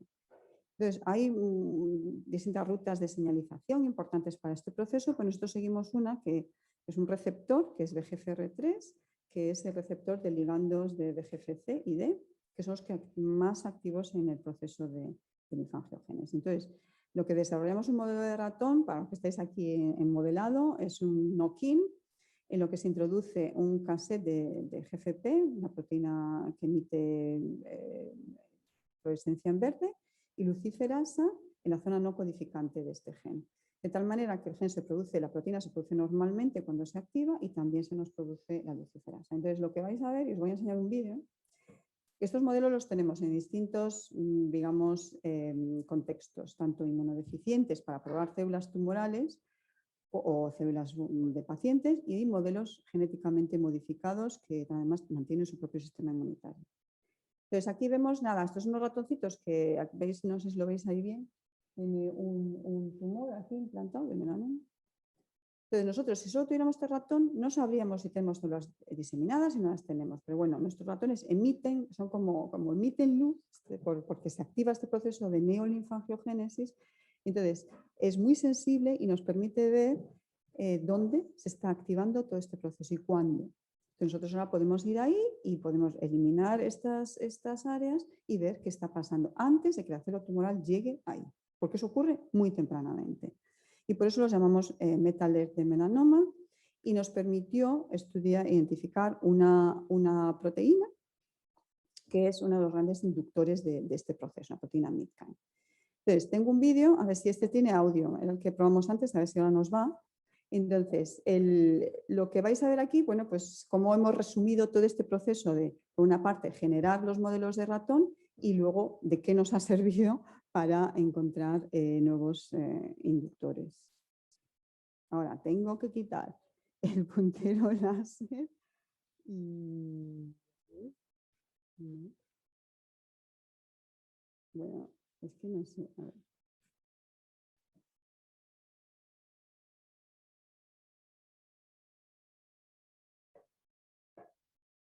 No, es que no me da. Me salgo y vuelvo a entrar, pues lo que he hecho antes, ¿no? Y es que el vídeo está ahí, así que ahora vuelvo otra vez. ¿Has oído hablar del melanoma? Es el cáncer de piel más agresivo y puede ser provocado por diversas causas. La principal característica de este cáncer es que un tumor de apenas milímetros de grosor puede hacer metástasis a múltiples órganos. El tratamiento inicial consiste en un procedimiento quirúrgico, pero en muchos casos los tumores vuelven a desarrollarse, en parte debido a la detección tardía de la enfermedad y la resistencia a diferentes tratamientos. Esta metástasis tan agresiva es la causa de la elevada mortalidad de este cáncer. Para poder combatir el melanoma, es imprescindible conocer los mecanismos celulares que promueven la metástasis, así como poder predecir a qué tejidos va a propagarse. La prestigiosa revista Nature ha publicado un estudio realizado en el Centro Nacional de Investigaciones Oncológicas, en el que se han generado modelos animales que permiten por primera vez la visualización del melanoma in vivo, incluso antes de que la metástasis tenga lugar.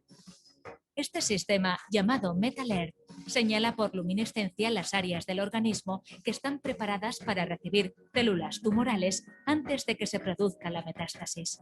Permite diferenciar los tumores no agresivos de los agresivos y metastásicos. Con MetAlert, los investigadores han descubierto cómo las células del melanoma envían señales distantes que preparan el terreno donde se metastatizan antes de que incluso empiecen a emigrar a través del cuerpo.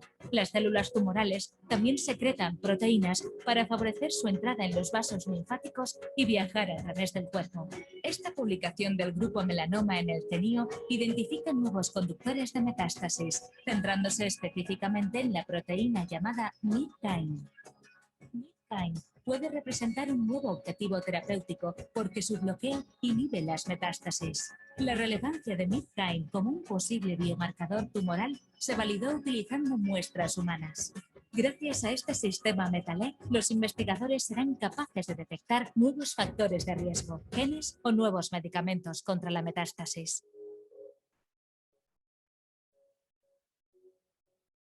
Y bueno, os lo pongo porque la verdad es que el vídeo está muy bien contado, entonces era fácil verlo.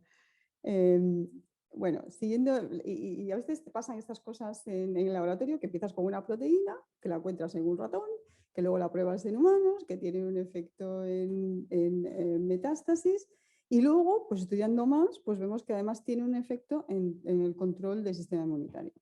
Y os conté antes que lo que nosotros queremos es tener, claro, nuestros cuerpos y fuerzas del Estado en una fase antitumoral. Pero lo que pasa es que las células tumorales lo que hacen es que reorientan, cuando son muy agresivos los tumores, y los convierten, de hecho, en un batallón de apoyo al desarrollo tumoral. Entonces, lo que vimos es que esta proteína MYC pues, es un factor que lo que hace es que realmente pervierte el sistema inmunitario, y lo que hemos conseguido hacer es inhibir esta proteína y, bueno, pues digamos que reactivar el sistema inmune. Y bueno, pues tengo otro vídeo que son como otros mitos, así que estáis como aquí, esta es una hora tarde, pues vamos así a refrescarnos un poquito, y entonces a ver qué tengo que salir de aquí, cómo hago yo esto ahora, a ver si sale, porque lo que os va a contar es, bueno, pues el descubrimiento de cómo partiendo de estos, bueno, de MYC, pues llegamos bueno, pues una nueva forma de controlar el sistema inmunitario, ¿no? A ver. Bueno. Los cánceres malignos son masas de células que se dividen sin control, pero el progreso de la enfermedad no depende solo de cómo crezcan las células tumorales, sino también de si evaden al sistema inmunitario.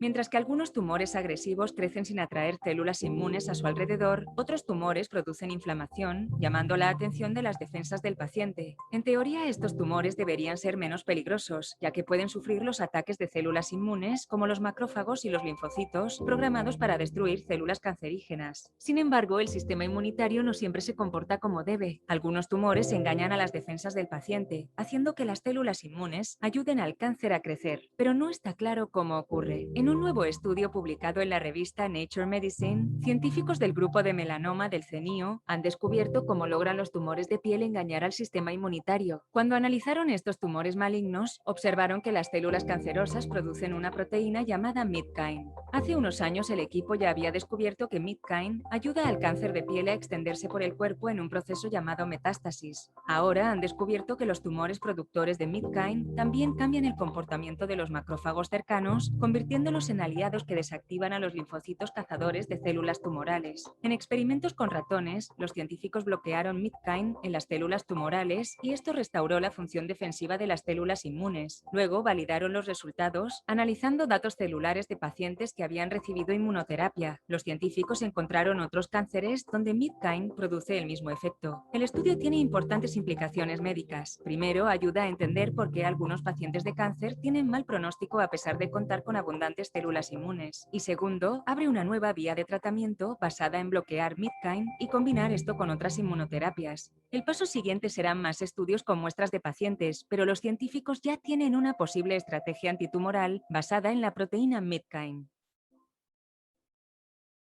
Por donde estamos ahora con Midkine y la verdad es que, bueno, pues intentando desarrollar fármacos, etcétera. Y ya nada, tengo pocas diapositivas más para contaros un poquito sobre aspectos que estamos trabajando en el laboratorio de tratamiento. Entonces os comenté que nuestros modelos de linfangénicos, nuestros modelos MetAlert, aquí los veis, un ratoncito que está bastante enfermo porque tiene un tumor y veis cómo está emitiendo todas esas señales de metástasis. Entonces os podéis imaginar que nosotros podemos utilizar estos ratones para buscar genes, ¿no? Que es lo que hicimos antes, o para testar o analizar fármacos. Entonces ahora nosotros podemos tratar en distintas fases. Podemos tratar antes de la metástasis, después de la metástasis, antes de cirugía, después de cirugía, podemos hacer un montón de cosas. Entonces, por ejemplo, esto es un ejemplo. Aquí vemos, bueno, los modelos no da un poco igual, nos tenemos inmunodeficientes, inmunocompetentes que desarrollan melanomas que recapitulan modelos humanos. Entonces podemos ver cómo antes y... espera que tengo el puntero que no os lo estoy poniendo aquí. Pues esto veis cómo están estos ratones aquí emitiendo luz. Tratamos con una sola dosis, que fue súper interesante, de un compuesto, ya os cuento lo que es, y ya se nos inhibe toda esta linfangogénesis y luego más dosis, pues ya tenemos reducción del desarrollo tumoral. Y lo vemos aquí también en, pues en modelos inmunocompetentes. Entonces, bueno, pues con esto nosotros también pues tenemos una plataforma para desarrollo de fármacos. ¿Qué hicimos? Bueno, pues como este fármaco en particular, que es un RNA de cadena doble muy potente, pues bueno, pues nos funcionaba tanto en melanoma como en distintos tipos tumorales, pues se montó una compañía. Y esta es la compañía BioNCotech Therapeutics, que es lo que acabo de contar en la otra charla, que os tengo una hora si queréis, que os cuento de innovación, etcétera.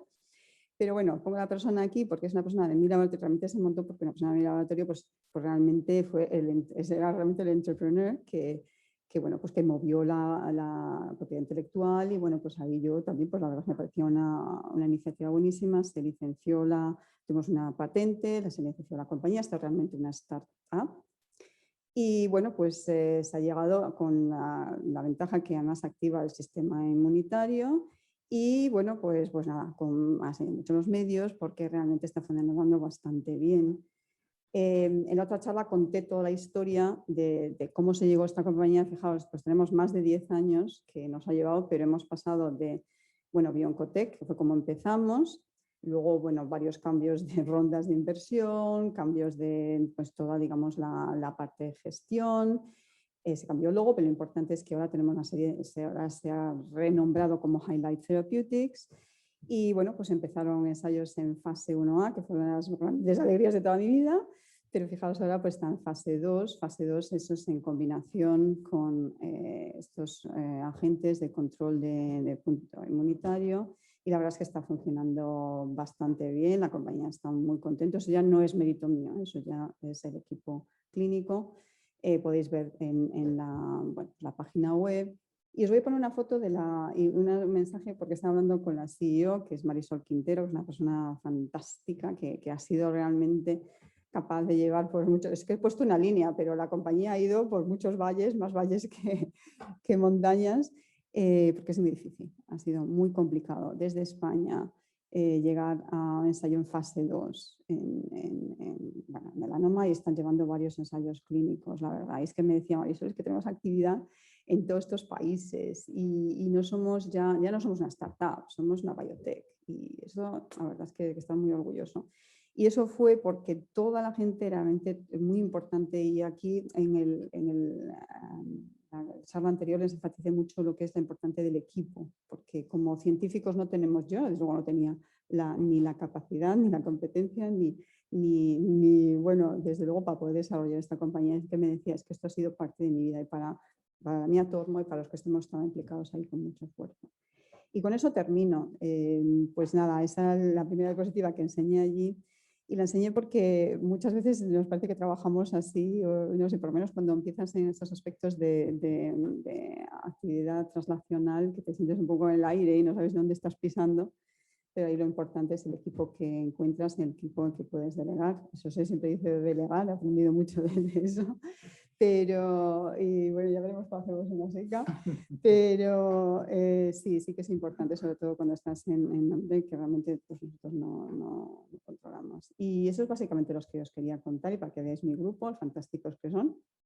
Y bueno, la persona, nos comenté, David Olmeda y Daniela Cerezo son los que nos llevan esta historia, sobre todo de los ratones, toda la financiación que tenemos y bueno, termino. Supongo que tenía que terminar en galego, pero bueno, voy a terminar aquí y bueno, espero que habéis aprendido un poquito sobre los conceptos generales de melanoma, de los melanocitos, de ponerse morenos, los retos que tenemos por delante, pero bueno, la energía que tenemos y a dónde estamos yendo con modelos de ratón y con muestras humanas.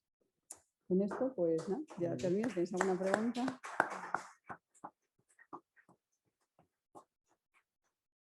Bueno, muy bien, muchas gracias, Marisol. ¿Alguna pregunta de la audiencia? Espero, perdón por el puntero, que no sabía dónde está el puntero. Sí. Bien.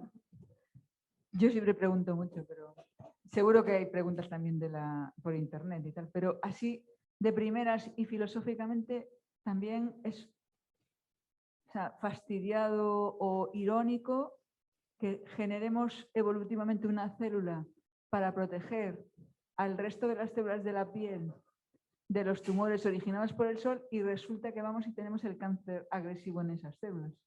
¿No te parece como muy curioso? Es decir, frente a eso también digo, a lo mejor es porque el cáncer agresivo en las otras células es muchísimo peor que el melanoma, ¿o no? No, el melanoma es el peor de los cánceres de piel. Ahora, pero porque tenemos melanocitos, pero digo Claro. yo, los cánceres agresivos de queratinocitos, que hay pocos, Sí. pero los cánceres son mucho más agresivos que los de melanoma, ¿o no? No, todavía no. O sea, ¿por qué? Claro, conceptualmente, o sea, nosotros podemos decir, ¿por qué si seleccionas una célula que la puedes mutar y tener tumores? Pero eso nos pasa en todas las células del organismo. Lo que pasa es que, afortunadamente, con la cantidad de mutaciones, o sea, primero, los lunares, ya os he contado la cantidad de lunares que tenemos, que hay ahí cientos de células. Estamos continuamente irradiados. Realmente tener melanocitos es una ventaja, porque la gente que no tiene melanocitos, por ejemplo, en vitíligo, que es una lesión, que los melanocitos desaparecen, una reacción autoinmune, tienen una incidencia de cáncer de piel mucho mayor. O sea, es el trade-off. O sea, tú tienes una célula que sí, como sobrevive, como su función es sobrevivir, pues claro que está en riesgo. Pero bueno, por eso se han adaptado los tipos de piel. Entonces, el problema es cuando la gente, digamos que evolutivamente, pues gente que está, digamos que individuos en zonas muy expuestas al sol tienen una piel con capacidad de pigmentar mucho mayor. ¿Qué ha pasado con la población, por ejemplo, de Australia, que tienen el mayor índice de incidencia de melanoma? Pues una población que ahora es pues, gente blanca, muy clarita, que han venido del norte, de Europa, que no tenían que estar allí evolutivamente.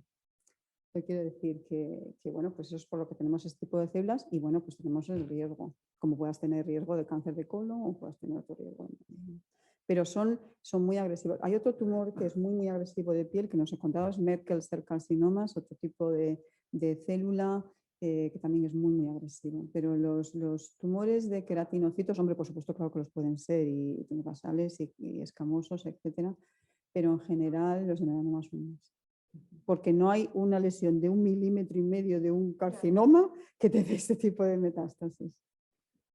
Y hablando ya de biología, Midkind. Sí. Es un ligando que va por ahí buscando un receptor. Entonces, ¿el receptor No. tiene otros ligandos distintos? Espérate, sí, Claro. sí, es que esto no os lo conto porque, claro, es una charla, no tenía tiempo, pero a ver, ¿lo veis aquí? Ah, que no se ve. Bueno, no se ve.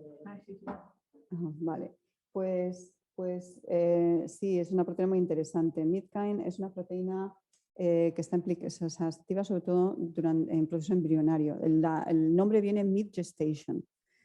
Y es una proteína que está implicada en el desarrollo del sistema cerebral, pero luego se pierde en general en los tejidos adultos. Pero es como un factor de crecimiento realmente. Y entonces tienes aquí los distintos receptores a los que se puede unir, que son receptores muy interesantes, pues desde ALK, Notch, etcétera. Son receptores que tienen otros ligandos también. Claro. Sí, sí, esta es una proteína muy sticky. De hecho, se encontró como un factor de unión heparina. Y bueno, sí, activan distintos receptores. Estamos muy interesados en distintos tipos celulares, parece que reconoce distintos receptores. Pero bueno, lo importante es que en la mayor parte de los tejidos adultos no se expresa, excepto cuando se activa cáncer y bueno, queda residual en ovario y estamos ahora viendo en médula ósea, etcétera. Tenemos también modelos inducibles de Midkind, pero bueno, digamos que es una proteína con muchos receptores, sobre todo más activa en procesos embrionarios. Por eso lo podemos utilizar en diana como cáncer, porque la expresión en adultos es bastante baja en general. Gracias, Clara. Tenemos aquí una pregunta de un espectador anónimo que dice: Marisol, hablaste una vez de forma muy interesante de tumores calientes y tumores fríos. ¿Existe algún estudio de tipo matemático y abstracto, bueno, digo yo, o científico, que permita asociar los tumores calientes con un crecimiento exponencial y acelerado en el tiempo, causante mayores mutaciones, frente a los tumores fríos con un crecimiento lineal más remolón en el tiempo que genere menos mutaciones? Sí, vamos un poco por partes la pregunta. La pregunta tiene varios componentes. Por una parte, tumores calientes y tumores fríos. Los tumores fríos primero, vamos por los calientes. Los calientes son tumores que tienen, digamos, que son capaces de reclutar células del sistema inmune, células dendríticas, macrófagos y linfocitos y los atacan. O sea, los tumores calientes son tumores que están preparados para responder al sistema inmunitario. O sea, se deben reconocer bien. Esos tumores, en cuanto se activan procesos inmunes, deberían de responder, ¿vale? Entonces, las células ahí no deberían de crecer. Bueno, luego siempre hay resistentes. Esos son los calientes. Lo creo que se refiere la pregunta a los tumores fríos. Entre los tumores fríos hay varios tipos de frialdad, digamos así. Entonces tienes la frialdad mayor, que es ser completamente neutro y no reconocer, o sea, que no te reconozca el sistema inmunitario. Entonces estos tumores no reclutan, son como, digamos, que no reclutan el sistema inmune, invisibles, digamos así. Pero luego hay los fríos, que son los fríos que tenemos los que hemos visto con Midkind, que son fríos porque no responden, pero están llenos de células del sistema inmune.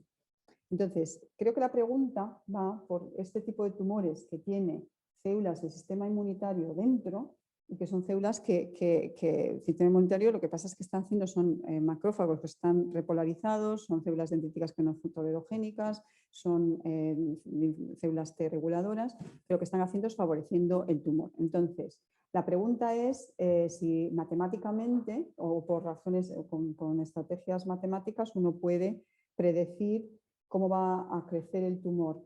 No es tan simple, no lo es. Y sí que hay modelos, sí que hay gente que está modelando sobre todo la interacción entre las células normales y tumorales y con el sistema inmunitario, porque el sistema inmunitario es muy plástico.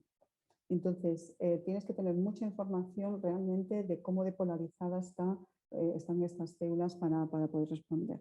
Pero como digo, los fríos, hay distintos fríos y bueno, pues eso es una buena pregunta. Pues hay aquí una pregunta de un miembro del equipo de la profesora Mabel Loza, se define así, que es la siguiente. Me gustaría preguntar a la doctora Soenga si los melanomas intraoculares son tan complicados en cuanto a su pronóstico e invasividad como los melanomas de la piel. y si la MITKIND juega el mismo papel en ambos tipos de tumores. Y bueno, después tiene otra pregunta. Si quieres contestar Vale, esta y después sí, te hago la entonces, segunda. os comenté que realmente hay melanomas y los melanomas cutáneos son los que más os he comentado aquí. Los melanomas oculares, que hay también de distinto tipo, uveal, pero son curiosos porque son células también, son melanocitos, pero estas células en el ojo pues son células pigmentadas que no tienen exactamente el mismo, digamos, biología que las células de la piel. De hecho, las mutaciones que aparecen más frecuentemente en los melanomas son mutaciones en BRAF, en melanomas oculares, uveales, pues otra ruta, que es GNAQ. O sea, tienen otro, porque no, o sea, pueden estar expuestos al sol también, pero la etiología es un poco diferente.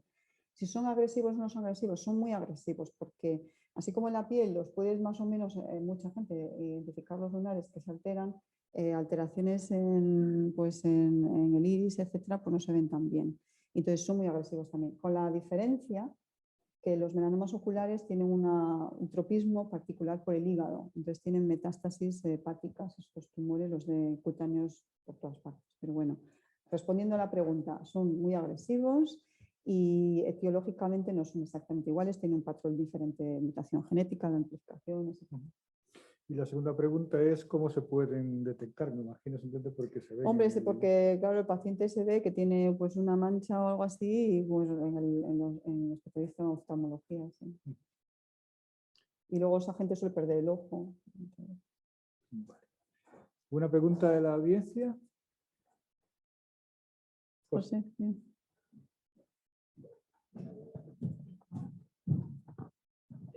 Yo en realidad no tengo una pregunta, lo que tengo es un comentario que hacer. Ah, muy bien. Me podía haber esperado para el final, pero no hay muchas más preguntas. No hay. Bueno, yo tengo alguna, pero bueno, tú hablas. Bueno, tú dispara y luego ya veo yo No, cómo te es un contesto. comentario, que hablaste de la mutación. No, es un comentario sin más. Hablaste de la mutación esta de BRAF. Sí. Y tengo una historia que si queréis la cuento, si no. Ah, bueno, pues cuéntala.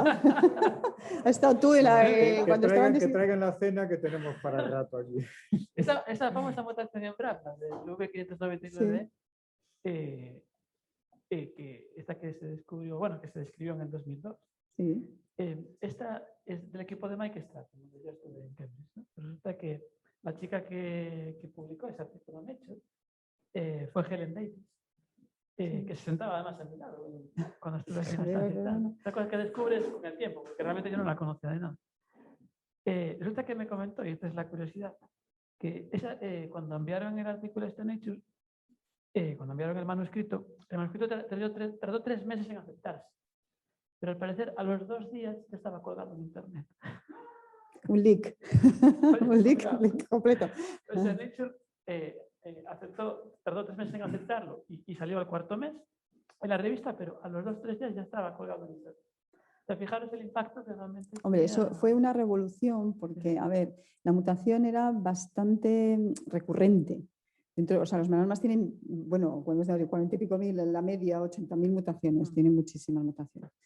Pero esa es muy recurrente, entonces cuando se ve toda la gente del campo de MAP Kinase, pues ahí, bueno, Stratton y Richard Marey, Martin McMahon, toda esta gente, sí, pero muy recurrente, pues como en cutáneo, pues sí puede ser 70%, 80% de los pacientes. Es curioso que otros tipos de melanoma no tienen esa mutación. Y es una mutación que no es una mutación inducida, no tiene el patrón de ultravioleta. Entonces, esa es una de las grandes paradojas en lo que decías antes de los melanocitos. Tienen cientos de mutaciones, los normales también, de mutaciones, pero esta en el V600, que luego se demostró que era B600, no la 500, V600, pues esta no tiene el perfil de los de melatonina, etcétera, de ultravioleta, pero es una mutación que favorece otras y en combinación con otras desarrollo tumoral.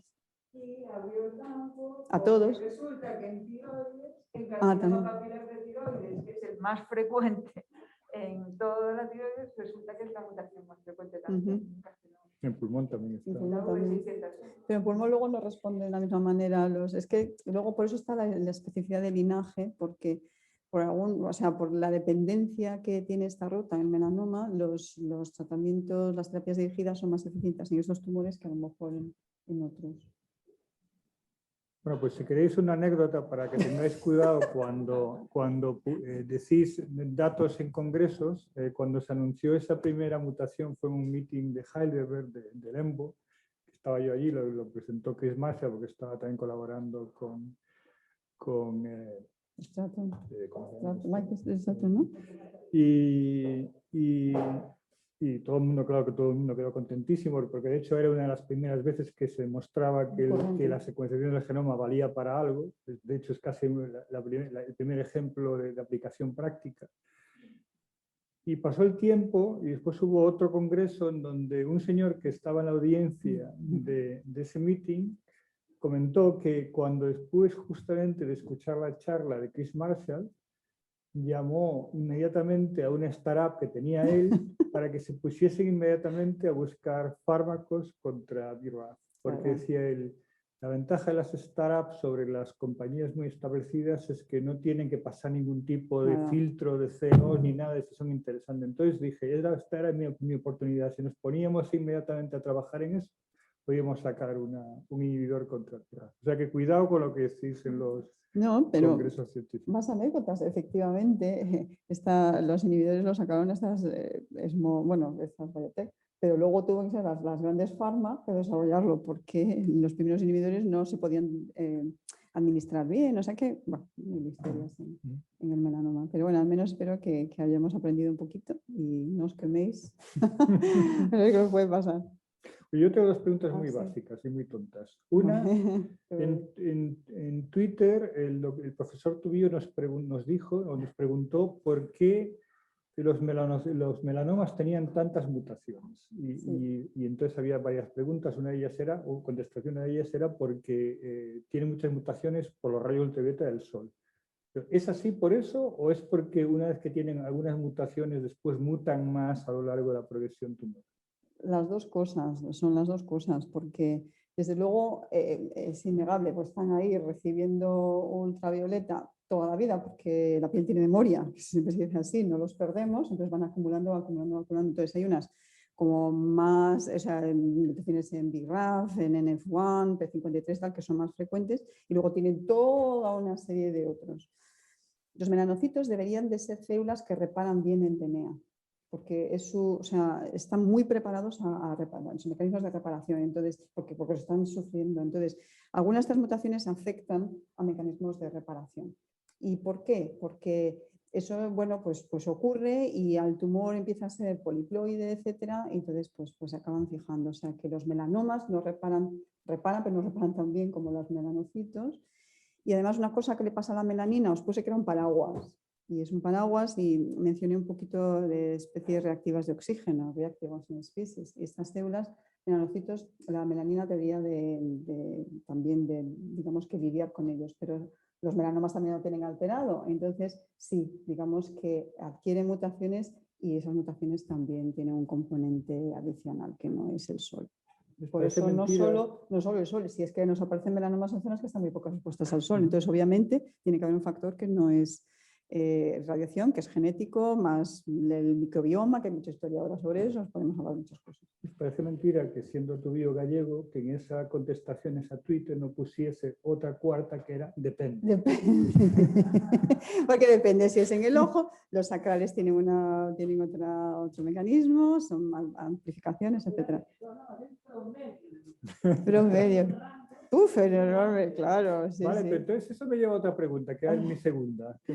Es otra pregunta tonta. Entonces, si realmente el melanoma surge de mutaciones aleatorias en melanocitos, y que entonces es, por un lado, proporcional a la radiación ultravioleta, y me imagino entonces, proporcional al número de melanocitos que tienes, ¿los de África, los de raza negra tienen más propensión a melanoma o no lo tienen? No, porque lo que os comenté, o sea, el número de melanocitos es igual, más o menos. No tienen más ni tienen menos. Lo que tienen es, primero, otro tipo de melanina, que es melanina y mucha más melanina, o sea, que la tienen ya basal. Entonces, tienen menos cutáneos. Lo que tienen son igual, más o menos, acrales, que son en la palma de las manos y en las uñas, porque eso tiene otro mecanismo diferente que no es ultravioleta. O sea, tienen, pero, por ejemplo, si tú me dices en Arabia Saudí, pues la revelación de las mujeres van todo cubiertas y tienen melanomas. Bueno, mujeres y también los hombres, pero también ellas sí. O sea, que hay un componente que no está relacionado con la... Y eso es fascinante también, ¿no? Cómo se activan. Entonces, Bueno, una pregunta última para la audiencia. A ver, ¿quién sabe quién se murió de un melanoma acral? Que era cantante. Y era cantante. De un sitio con mucho sol. La doctora Don't worry, Sonia be sabe... happy, ¿no? Sí. Don't worry, be happy. No, No, eso. Bob Marley. Bob Marley, so don't worry, be Bob happy. Marley. Sí, pero porque era un melanoma también, que era verdad, y además estaba en su momento tomando drogas y de todo, y como que me importaban otras cosas, y no sí. Bueno, muy Pues bien. nada, Bueno, en todo esto, pues nada, tenemos 10 minutos más que tarde. terminar. Nada, recordarvos a todos que mañana tenemos outra sesión que empezamos a 7 da tarde, donde van a falar tamén dúas persoas importantísimas no campo do cancro, unha é Nuria López Vigas, que como José Tubío está traballando no campo da xenómica e vai nos a dar unha clase sobre como o coñecemento da xenómica se está a traducir en novas vías para a medicina personalizada. Despois, África González, da Universidade de Vigo, nos falará un pouco de algo que xa tocou Marisol e tamén Manel Estellero se pola tarde, que era a inmunoterapia, en que se basa e como se está utilizando para a loita contra o cancro. Se esperamos vos mañán outra vez ás 7 da tarde. Veña, boas noites.